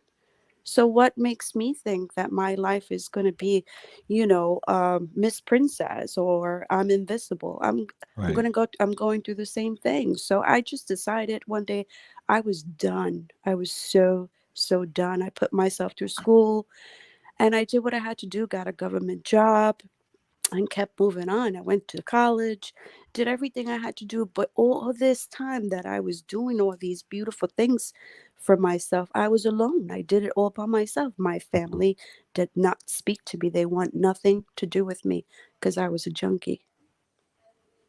Hmm. But I forgave them. I forgave Mm-hmm. them. And little by little, I'm just doing what I have to do and trying to have my circle that's going to do positive things for me, right? I forgave Mm-hmm. them and that was it. But, you know, I had such a beautiful epiphany one day. The beach is my go-to place and I find a lot of peace in the ocean. I went to the beach one day and I was walking and all of a sudden I felt someone tapping me on my back. And I turned around and there was absolutely no one there. And I heard a voice say to me, "You will never be happy unless you forgive your mother." Mm. And I was like, what? That is powerful, Mm. powerful. And you know what? I had to forgive my mom. In order, it said, I will never be happy until I forgive my mother. And that's exactly what I did. I forgave myself Mm. and then I forgave my mom. And this is the first time I celebrate the holidays with my family. Wow. 19 years. Yeah. And it was beautiful. So I just wanted to share a little piece of my life with you guys that it's possible we do recover. And to boot, the best gift ever, I just retired on Valentine's Day, February Oh 14th. wow. Yes, And you just after bringing me to tears, 33 girl. Wow. after 33 years of service. Yeah, I Yeah, did that's it. So deep. we can do it. We can do You can do it. You can do it. Yes, It's absolutely. possible we do recover. I pray for you. Forgive them, forgive Mm-hmm. yourself, and don't spend another holiday without your family, with your beautiful boys, with your Mm-hmm. beautiful mom and your dad. Do Mm. it. Just do it. Do it. Wow. Yeah, Like let's she let's said, like Nike, just do it. just Yeah, I'm gonna take you your got to words. do I'm it. gonna You take got to your words. I'll it's reach out this year. Yeah. Yeah, It's it's tough. beautiful It's definitely because tough for a lot of us. of course, you know how many days and how many holidays I spent by myself and just being stubborn because we stubborn, we're hurt, right? We're hurt. So Mm-hmm. we don't Right. reach out Exactly. to them because we expect them to say sorry. We expect them to reach out to us because we're the babies, right? And they're our parents Mm-hmm. and they're supposed to be our role models. But sometimes, you know what? I realize that they probably don't know better and they're probably just as afraid as you are. So Mm. the minute I reached out to my mom and the minute I change, it's just like a totally different person. So I'm not expecting anything in return. I just forgave her and I forgave myself and I changed myself. And now that I've changed, it's amazing. It's amazing. It's almost like a new person and rekindling something that never even knew. I had so much anger inside of me for so many years because when I Mm-hmm. found out that my mother never, I was trying to learn where I came from because did my mom abandoned me? Like, why did she leave me with my grandparents to raise me? So that alone is a strike. As a little girl, you want your Mm. mommy. You want, you know, Right. and I didn't have that. And so it's kind of like, and then finding out who she really was, I thought, isn't this crazy? Like, because I came from such a big family, I totally thought that my mom was like an aunt. Like, I really didn't know her because she only came around either if someone passed away or if there was a wedding. or a special holiday. That's when my mom came around because my grandmother chose to like protect me. She didn't want to hurt me. Thank you, Lord Jesus, that I had her in my life, Mhm. you know. But Mhm. it's just amazing. It's just amazing, amazing when you forgive them, because sometimes they don't know better. Sometimes they Mm. don't know better, you know. Right. And by you forgiving them, it opens up a Mhm. lot of doors. Don't continue to shortchange yourself, because we are getting older. Right. You can do it. you Wow, you have that's so much love for everybody in Kensington and for the AML family. you know um you deserve it. Don't shortchange yourself from spending quality time with your loved ones. mm. Wow, guys, that's she said a lot, and I shed a tear listening to some of the things you said because your story is like similar to mine as far as like mother's situation. Mm-hmm. At one point, I think I can recall I had said earlier on when got to meet my mom because I didn't reunite with my mom until I was like when I was like 12 years old. By then I couldn't even call her mom because it was like Mm-hmm. I don't know you as my mom. So, Right. then I was had to play ping pong, the ping pong game going back Yeah. with my mom and my dad back and forth. Then my dad, wife, new girlfriend telling him that he don't want me there and stuff. Then Yeah. it's like a lot of heartbreaks that Yeah. things that you should have never even have to hear or see as a kid. And you grow Right. up like, with a wall and people don't understand Right. why you are quiet, why you stay by yourself, why you are Yeah. a certain way because it's how you grew up in life. And when you get Right. older, then you realize, like, damn, I got these things wrong with me. Is how I was raised. That's why I don't do certain things. That's why I don't go Right. certain because this is who I am. But like you said, Right. you can change the whole game. They didn't know themselves because sometimes I'm like, we get mad at our parents, but sometimes how were they raised? Who how Right. was their life coming up? They had struggles too. They didn't know certain things, Right. and Right. we know So with we have kids.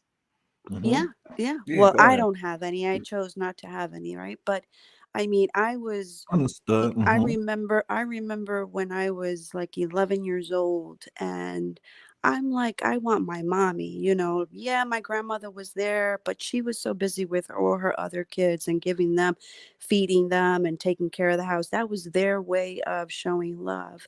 So I was missing a really intricate part of my life, which was my mom. So I decided to go to Puerto Rico and spend some time with my mom and get to know her, and just yearning for that love, because I just needed that as a little girl. And it just totally like backfired, because my mom was extremely submissive to her partners at the time. And that was hell. That was so hell. So I was like, oh my God, what am I going to do? I'm not wanted here. I struggled. There were times where, unfortunately, my mom would cook for her husband and she would throw out the food because she didn't want me to eat. I went through a lot of shit, and I'm like, oh my God, this is so Hmm. sad. This is heartbreaking. How do you hate your child so much? And so I finished high school over there, and I'm like, I need to go back to the States because this is just not happening here. And so I came back here, and I'm like, maybe I should look for my dad and to see where I came from, because now I feel so lost. I don't have a mother, I don't have a father. Um, so I link up with him. I was in his living room with my two stepbrothers, and he didn't know who the hell I was. It was like, what the hell is going on here? I'm sitting in this man's living room for like 2 hours with my two brothers, and this man had no clue who I was. Can you imagine that? That was horrible. And I'm like, wow, this is just so sad. And I'm like, and I couldn't take it anymore. Mental health was a big thing for me back then. And unfortunately, it was a known, but There was no diagnose at the time, and I just went through my life and I'm Mhm. like, I just can't. So what do? I turn to where I'm wanted, or I thought that I was wanted, and this is where addiction took me. But Mhm. I've shared a lot. Well, thank you for But sharing that. That touched me. you're welcome. You're welcome. When we share our stories is when you know that we've healed from it a lot. Mm. It's important. When we share our stories is when you really know Mhm. that we've healed from it a lot. So Facts.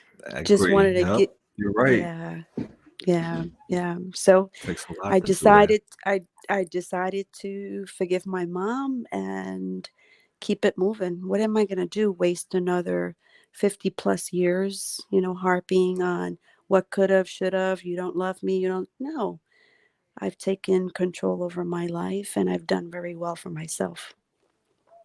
Thank God. Well, that's Thank beautiful to God. hear. Yeah, you are Yeah. amazing. You are phenomenal, and I'm so proud of you. Thank you. No, that's Thank you. a testimony like no other. Yes. Yeah. But you Keep can on. do it. You can do it. And I love what you do. Yeah, I I have believe. a lot of respect for you. And if you need someone to talk to or guide you or help you, listen, I'm here. Mhm. I've lived it. Okay, that's what But we're here for anyway, each other, lift each each one other teach up. one. Yes, absolutely. So, AML family, peace out. I love you all. Awesome. Thanks, Sinful. You're welcome. Wow, Bye bye. guys. Bye. Take care. Let me drink some water real quick. Yeah, I want to tell Sinful thank you so much for blessing us with her testimony. That was a good one, right, guys? I was in the back end, and I was, tears coming from my eyes, and I was getting emotional because family. A lot of us have that situation with family. Us not, you know, talking to our family because of certain things that happen to us. And so many of us are like that. Even Angie says she's not talking to her mom because of situation. And a lot of people are like Angie also too, who refuse to talk to their mom or their dad. Some have even tried to work things out with their mom or their dad, but it was no good resolution. It just got worse. So then where do you go from there? Do you just like it's hard. It's a hard pill to swallow, knowing that your mom or your dad is alive, but you're not in touch with them. So like when certain occasions come around that worries you, like birthdays, holidays, those type of things, it affects with your mental. It's really a tough one. And it's sinful, right, about forgiving them and moving forward. Are they sorry for what they have done to some of us? Or should we just, give it to God and just make amends with them? It's tough for a lot of us to make that step with sinful. That step that sinful took is is gonna kill some people to take that step. But you won't find out if you don't take the step, right? And she's not the first one who told me to take that step to reach out to my family, to talk to them, to reunite. I've heard it from someone else too, but she sinful went in depth with it because she have gone through it. Look at that, 19 years. Mine's haven't been that long. Mine's probably like, let's say 3 years, the most going on. Going on, no, I can't even say 3 years, probably going on 2 years. But imagine 19 years. That's amazing. Hey, Mike, sorry about, yeah, but no, Amber situation, you missed out. I'm just going to summarize it with you. The reason why I took her video down because her mother did not die. Her mom is alive. When me and her did the interview, she said her mother died, and she said some things about her dad in the video. Her dad wasn't happy with. Thank you so much for you guys for the super chat. God bless you, Pete, and God bless the the other lovely person who sent something. I'm sorry I missed out. But yeah, Mike, so her mother is alive. Her sister messaged me. Even Charlie, the guy that she stays with, messaged me saying that he's mad that she's calling him a sugar daddy, that he's not a sugar daddy. He was really upset about what she said about him. And the sister told me that she's putting her family life in danger by saying all these lies on online, and that people from online are getting in contact with the family and threatening the family, saying all, being rude and disrespectful to the family, and a bunch of drama. And I don't want no parts of that anymore. And we try our best we as to help Amber, but she's not ready yet.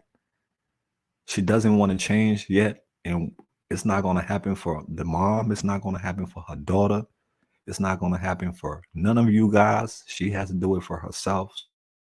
So that's the situation. I don't want the drama. I don't need the drama. All I could do for Amber right now is give her to God, because I can't do anything for her anymore as far as like what I was doing for her before, because she was just taking advantage. I still got love for her as a human being, as a sister, but I'm, the interviewing her and all that stuff, enabling her. I'm not doing that anymore because I don't want to be part of it. But I told the family I'm stopping.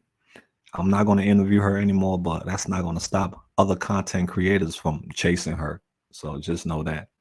But that's the situation with Amber. I just had to wash my hands because that's too much drama. They have my phone number. These other people, they don't have their numbers, so they can't call them like, oh, they don't mess. No, they have my direct phone number. They can message me and say all kinds of things. When Charlie messaged me, the sister messaged me. So because I get involved with people, I go further than other people. I talk to mom, I talk to dad, I talk to families. That's how come I get more drama, more stress than anyone, because I deal with families, I deal with people. So that's the situation with Amber, Mike. There's a lot of people who support Amber. A lot of these people, like, they from like other countries, and a lot of them, some of them are disrespectful. They don't talk to people nice. They, are very rude. You can support a person, but you also got to respect the family too, because that person also, even though the person you care about is suffering, but what about the family too? The family is suffering. Look at Amber's daughter. People care so much about Amber. If a GoFundMe come out, it will fill it up for Amber. But what about those people who are doing the right thing? Those people who are getting clean. Those people who are trying to make a difference. Why don't we praise those people? Why don't we help those people? But everyone have their person that they favorite. So that's how it goes.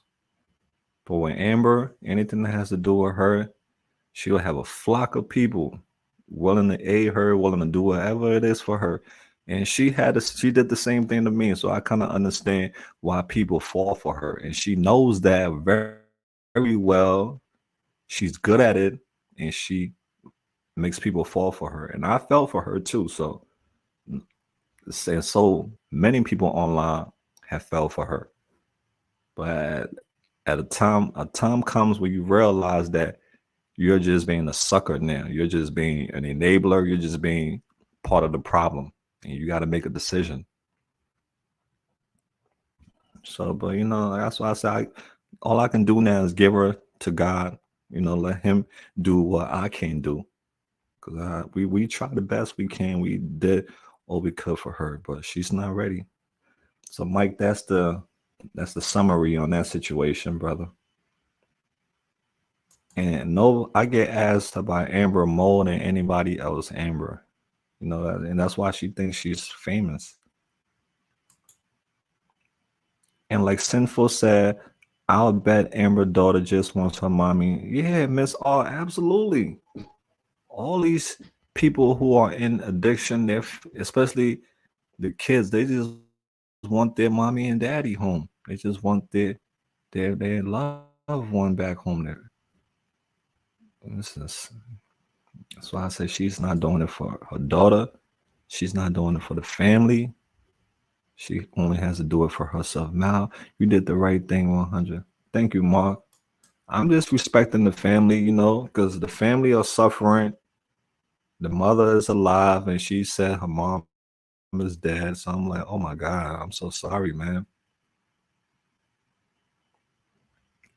We just need to pray for everyone sick with this addiction. Absolutely. That's number one. We pray for everyone, number one. But certain people just, they stick to one person. Like they like a particular person more than anyone else. With me, I pray for everyone, but some people they just, they only a particular person they'll pray for. That's it. They don't pray for everyone. They pray for a particular person. It's one, it's one than Amber that needs help. Absolutely. It's so many people out there who want the attention, who wish they had the attention and the support that Amber has. And Amber has so many people out there who are rooting for her. I tell her, I'm like, listen, if you knew the opportunity that you have to be anything you want to be in this world, you'll do what you have to do, because you can start your own channel. You can have people from all over around the world supporting you. But that YouTube channel that I have for her, I'm not going to give that to her. I don't know. I'm just going to close that channel, because I'm not going to give her a channel. And especially I know what she's going to be doing with that channel, like Maddie and Gerald, what they do with their channel and stuff. I'm not going to do that. I'm not going to put myself in any more problems that I don't need to be in. If she want to do a YouTube channel, she could do it her own self. But that channel that I started for her was when she was in recovery. She was doing good. I thought she was gonna stick with it, and she would have had her own channel, monetized and everything, and living life, enjoying life would have been really popping. But I guess she didn't see none of that. So many people out there wish they had what Amber had. Mal, you have done what you could. Now let God. Amen. Absolutely. Question. That's why I told. I'm just putting this out there for tonight, because I'm not going to talk about it anymore. I took the video down, so I just want to let you guys know why I took it down. And for those who don't know that her mom died, that her mom didn't die, God forbid. For those who didn't know that her mom didn't die, I just want to let you guys know her mom is alive. So that wasn't cool. Close that channel. Yeah, close that channel. Yeah, absolutely, Lady Lay. Absolutely. Absolutely. That's just because even when we was in the park that day, guys, I'm gonna be honest with y'all. When I did that interview with her, she was like, "Oh, I don't have a phone. They took my phone." She got me. I felt sucker again. She suckered me, and I gave her a phone. I gave her a phone that day when I did that interview. I gave her a phone, and the last time I saw her, I didn't see her with the phone again. I'm like, you know what? Enough is enough. Yeah, enough is enough, guys. And that was it for me. I'm like, I'm done. That's right, Malcolm Love, Amber from a distance. Yes, Belinda.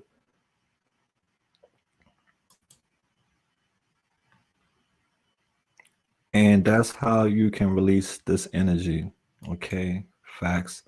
Yes, close the channel. Okay, yeah, guys, I'm gonna close that channel down, because I thought, she wanted to change. I thought, she was gonna do the right things for herself, not for us, but for herself. But me giving her a YouTube channel that's damn near almost monetized, that's gonna just fear, it's gonna accelerate things, because you got a bunch of people that's already gonna give her money regardless. So if she knows that, she's gonna go on there, she's gonna go live, she's gonna be having all these people from all around the world donating her money, because I know they will, because she has some people who are obsessed with her, and they're going to send her money, because you got people who want to come down to Kensington just to meet her. So that would be a bad idea for me to do that for her. It's definitely the right time to let her go, Mal. This is rumor starting that she just had a baby, and I see, yeah, people, it's just getting worse and worse, Catherine. It's just getting worse and worse. And these other people, they're just gonna run with it for their channel just to, and then who's gonna be suffering? The family. They're gonna be like, Amber again, Amber again, Amber again. She knows the game so well now. She know what she got to tell people to get to make people feel sorry for her, to give her things. And now I'm not bad mouthing her because I still really do care about Amber, but I'm just tired of the games. I'm tired of me being involved in drama for trying to help somebody, and I got to deal with all of the drama that comes, trying to help somebody. That's all I'm just saying. I wish her the best. I wish everyone the best. I would love to see everyone beat their addiction. I would love to see everyone doing what they love doing. I would love to see everyone succeeding in life. I would love that more than anything else.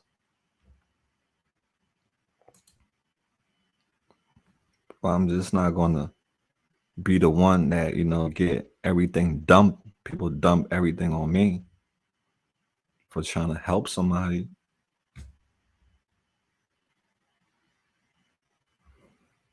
Let me see. Mal, you really good people. We really appreciate you. Congratulations on using trophy.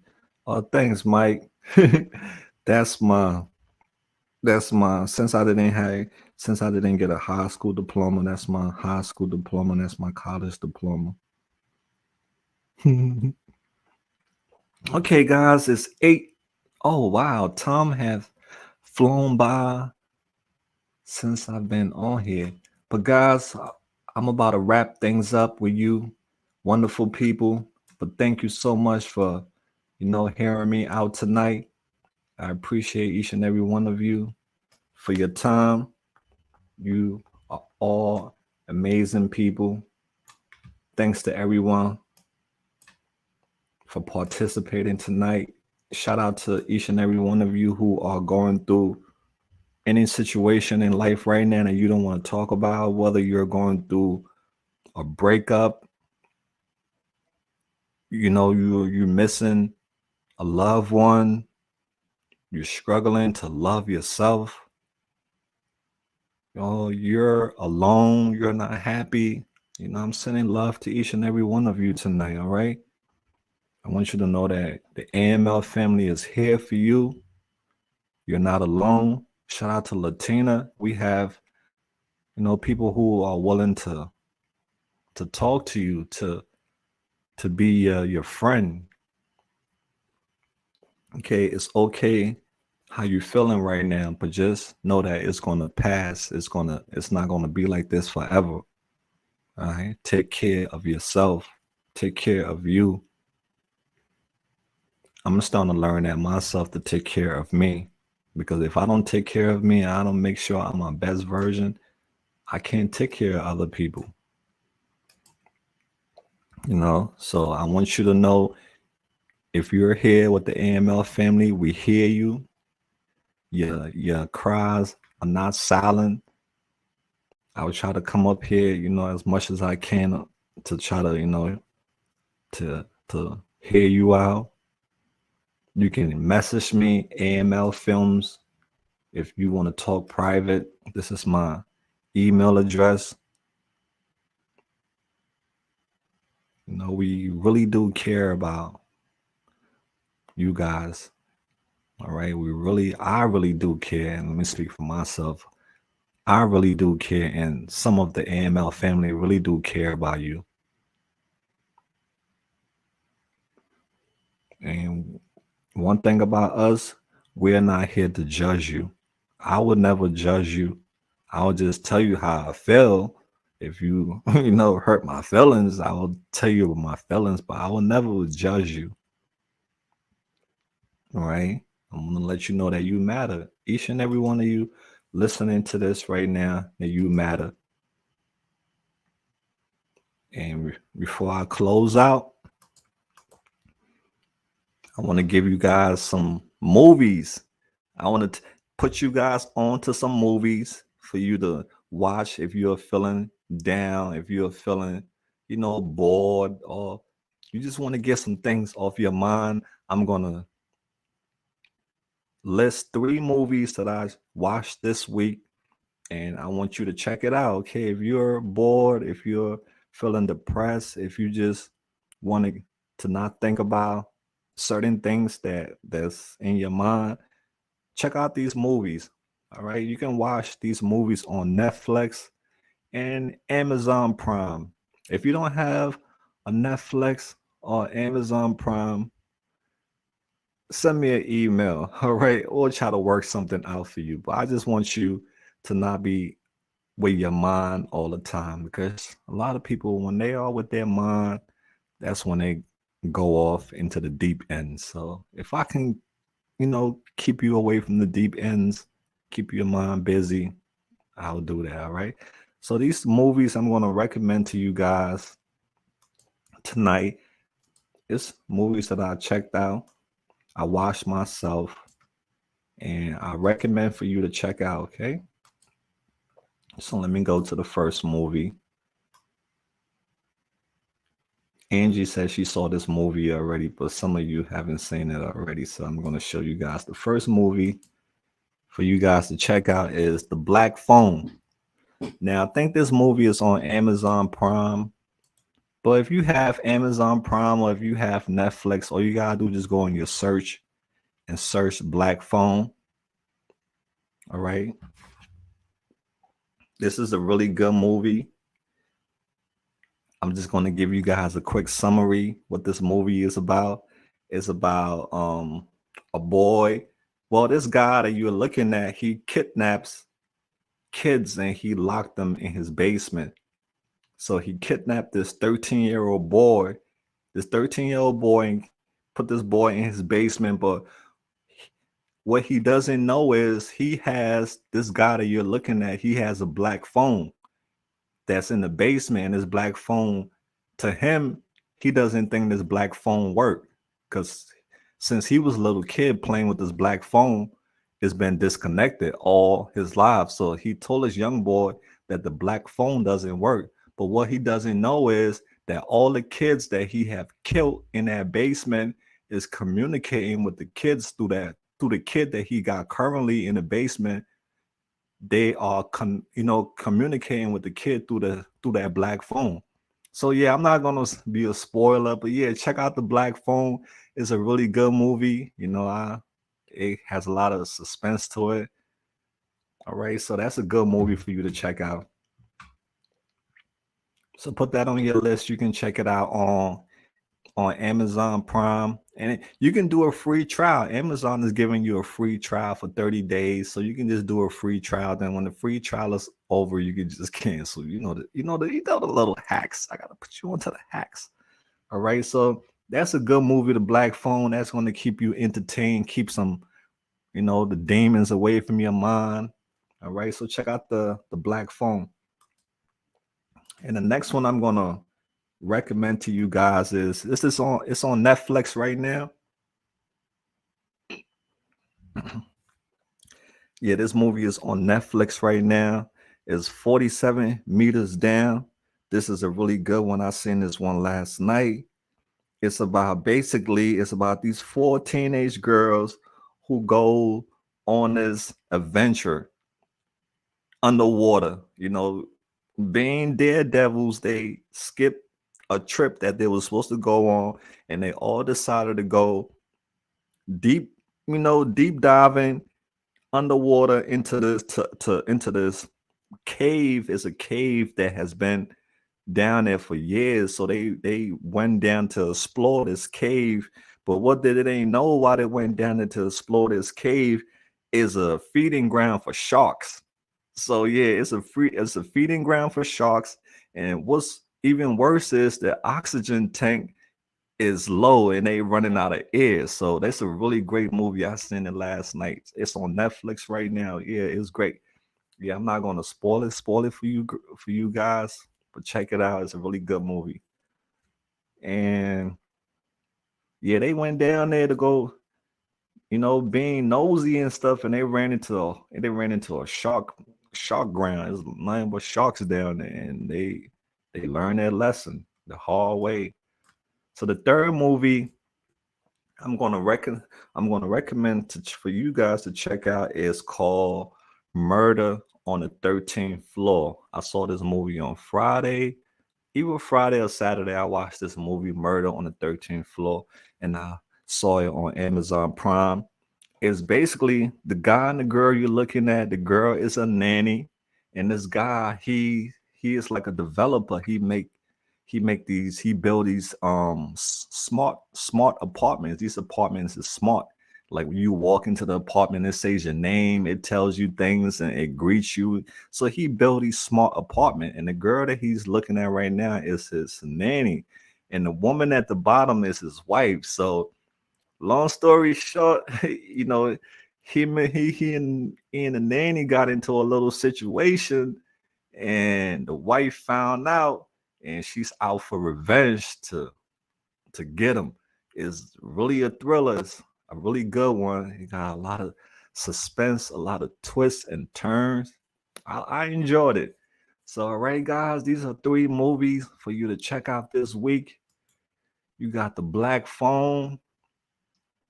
You have 47 meters down, Uncaged. Make sure it's Uncaged. It's on Netflix, Uncaged, because they have another one like this, the original one, but this is like the remake. So you can check that out. So these 3 movies and Murder on the 13th Floor. All right, those are 3 good movies. And I'll be back next week to tell you guys some other movies you can check out too, just to keep you busy, keep you all right, keep your mind away from certain thoughts. I love suspense movie. Okay, yeah, Jackie, you'll definitely like some of the movies I recommended tonight. It's really good. Hope you guys check it out, and next week you can tell me movie 4K to go, all movies for free, even the ones in the theater. Oh yeah, you got that. You got that black box, Belinda. What you guys know about the black box? I remember growing up in New York, people used to have those cable boxes. They used to be like, you used to get all those channels and stuff that you couldn't get on regular cable, but they would like hack the box. And my friend dad had one of those cable box where he had all those, pay-per-view movies and stuff for free. Those was the joints. All right, let me see. Great bill tonight, man. Great recommendation for movies. Yeah, BK, that's what's up. Check out some of those movies. Get you some grub. Get you something to snack on. Kick your feet up in the comfort of your house and check out some good movies. You guys been amazing tonight. Can we get a funny movie? Okay, Angie. Next time I'll come. next next Sunday I'll have some funny movies. Yeah, but those was just like the 3 movies that I checked out this week, and I thought you guys at least you'll like one of those movies. You already saw Black Phone, right, Angie? Angie know the Black Phone is a good movie, so she saw that. Hello, everyone. Hope everyone is doing good. Yeah, we doing good, dear. Thank you so much. Oh yeah, the scrambler box. Oh, that's what they call that, Don. The scram. Yo, those boxes was to die for. Yo, those boxes was to die for. My boy father had it with all the channels, and his house was the house that everybody would go at to watch all the pay-per-view movies and stuff. I'm like, damn, man, why I can't have one of those boxes? Right, man, I remember those days. You remember those black boxes, right? And those boxes was to die for, man. You get to watch all the pay-per-view movies and stuff. If you had one of those boxes, you was lit. Yeah, you was it. All right. Ain't nobody can watch it. She said, no, anybody can watch it. Okay, anybody can watch it. How is the quality? Do they have good quality? They don't have that. Those quality where people be walking past the movie screen, right? Like those bootleg movies. Because if you're saying they have movies that's in films already and you can watch it, I know about those sites. You gotta like click like different links to get the one that's going to show clear. I don't know if that's the one you're talking about, Belinda, but I'll check it out because I like seeing unreleased movies that's not on screen yet. Yo, so shout out Mark, shout out to each and every one of you guys. It was awesome chatting with you guys tonight. Thanks for coming by. For those who listen to the repeat, thank you so much for your time. Belinda says it's free for all. Okay, free for all. All right. Sorry, man. Sorry, Mal and family. Hopefully, I can catch up. Oh, sorry, Melanie. You all good, dear. You all good, love. Thank you for stopping by. No, I just, did a little, summary on Amber, and we just watched a video about addiction, and we talked about other things. But yeah, thank you, man. I love scary movies, but I haven't seen a good comedy in a while. Yo, if you guys got some good comedy movies you guys got for Angie, drop it in the description. Drop it in the comment. What are some? I myself, I wanna. When I get off of here, I might go check a comedy out. Yo, drop some comedy, guys. Drop some comedies for your boy Mal Mal. Yeah, because I'm gonna get some grub and I'm gonna kick my feet up and turn on Netflix or what's that other one? Peacock. Right? Peacock. So many different movie services now. What's a good comedy, guys? Tell tell put me and Angie on to a good comedy movie. I know we got some movie lovers in the house. Where the movie lovers at? Me and Angie looking for a comedy to watch. Yeah, Peacock, right? Peacock got some good movies. My 12-year-old daughter cracked at Fire Stick somehow. Now we get everything. Oh yeah, look at that. Oh, she cracked the. Yo, them kids know about cracking. Yeah, if you know how to crack, if you know, you know. If you know, you know. They be selling things for like so much money, some certain things online for so much money. But if you know, you know, you can crack it open and get it for free. Mal ain't tell you that. The Good Boys you have to watch. It's okay. All right, I'm writing some of you guys funny movies then, because I want to catch up on some comedy. The Good Boys. Catherine said The Good Boys. Okay, let me write it down. The Good Boys. Catherine, where is that on? Is that on Netflix or is that on? Where can I watch it on? Is it on Amazon Prime? Oh yeah, I heard about Tubi. Okay, yeah, guys, there's I think that's another movie site you can watch movie on, right? Questions for Within Tubi, because a lot of people keep on saying Tubi. So we putting you guys on to some movies to to kill your time, so that way you can even watch on your phone. I think stand up comedy. I think Dave Chappelle got something now. Okay, Dave Chappelle, I gotta check that out. Yeah, once I'm done, guys, writing these down, I'll close out. Then I'm gonna give me some grub, and I'm gonna watch some movies. Okay, Don said Hangover. Yeah, I don't think I saw Hangover. So right now we're just looking for some suggestions for a good comedy movie. Angie, can I borrow your daughter? Right? Those kids, they know how to get things. These are big companies. These are big companies. So what you're doing is just like a grain of salt to them. These are $1 million companies. See, Mark he knows about the jailbreak fire steak. As you would say, Mal, I'm lost. Yeah, yeah, yeah. I get lost in the sauce. I get lost in the sauce a lot. Dick and Jane. So Angie, they giving us some good movie suggestions. I hope you're writing it down because I am. Because when I come back, I'm gonna let them know which movie I watched and what did I think about it. Okay, so far I got Good Boys, I got Dave Chappelle, and I got Hangover, and I got Dick and Jane. Let me see what else you guys got for me before I leave.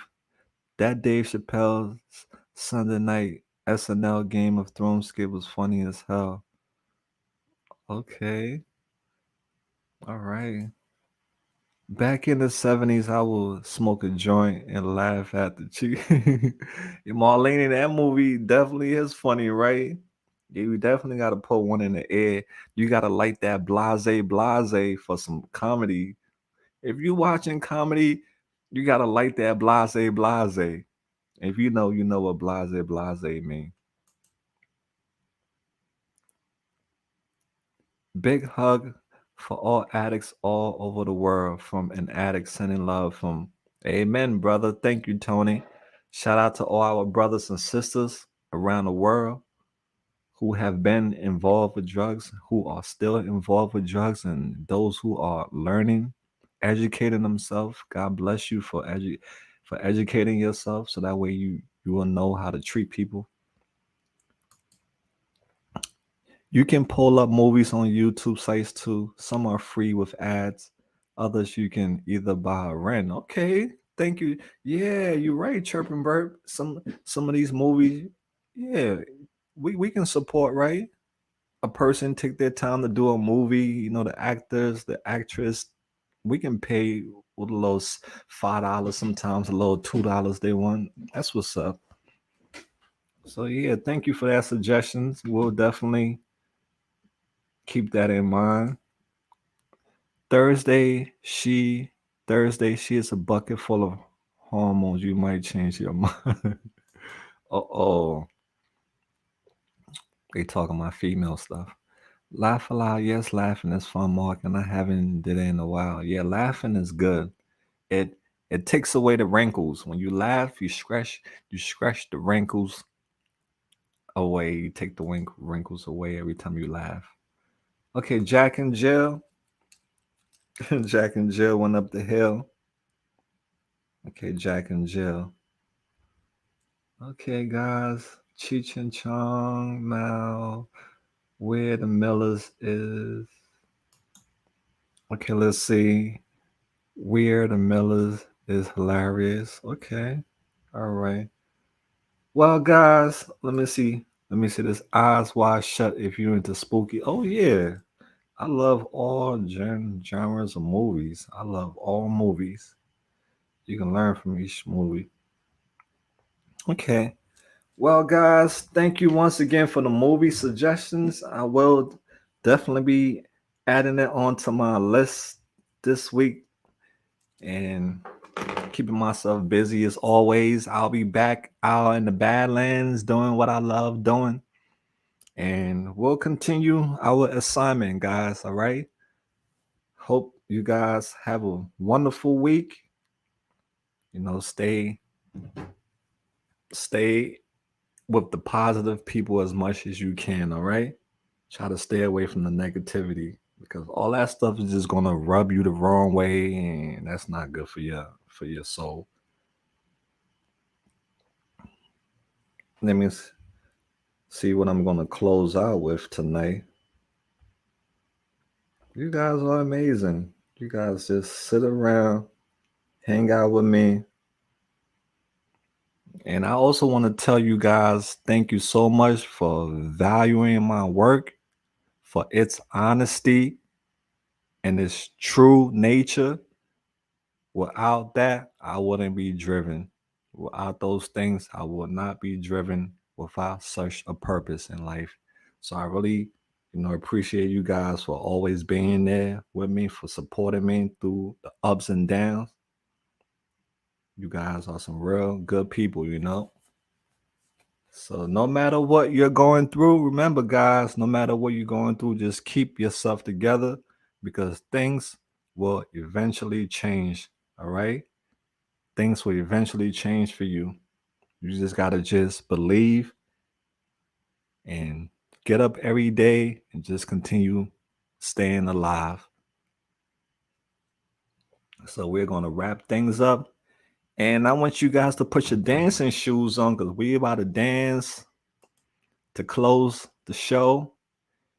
And this song that I'm about to play for you guys again, it's an old school song. It's a classic from the parents playlist. This is the parents playlist.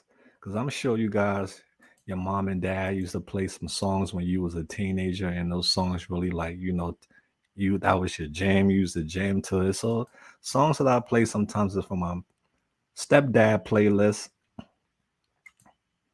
Because he used to be a DJ. I used to play with his DJ system. I'll show you guys a picture one day. Okay, let me see what's the name of the song I had to play for you guys. Break for Love. This one is called Break for Love. If you know, you know. All right. If you know the song, you know this song. But it's time to take a break for love. So let me pull the screen up and we're gonna dance and we're gonna shut down. All right, guys. Miss R sending love to you, dear. Lots of your stuff will be going to the Badlands this week.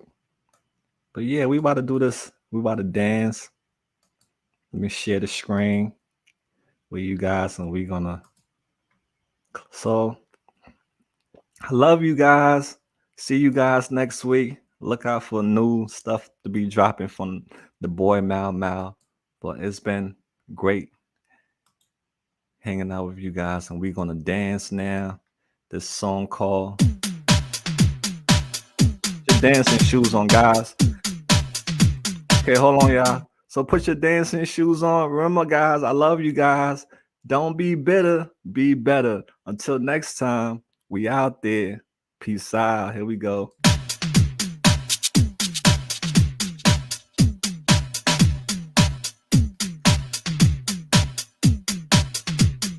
Break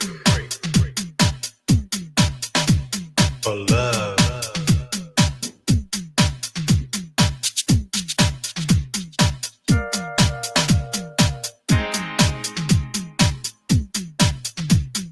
Break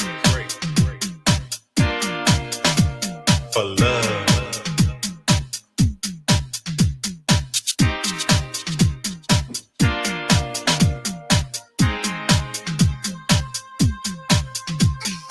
Break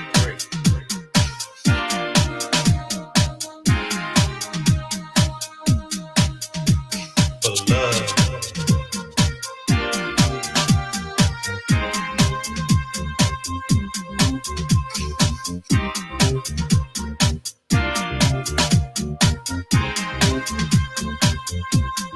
Baby, don't you worry.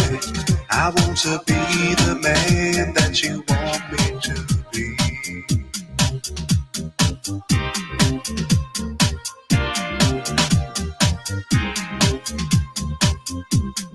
There's no need to worry. I'm gonna give you love the way you want it to be.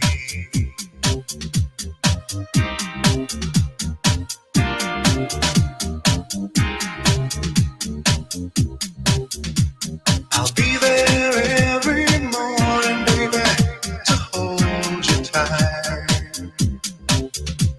And that's why, baby, you don't have to wonder why I love you. I need you.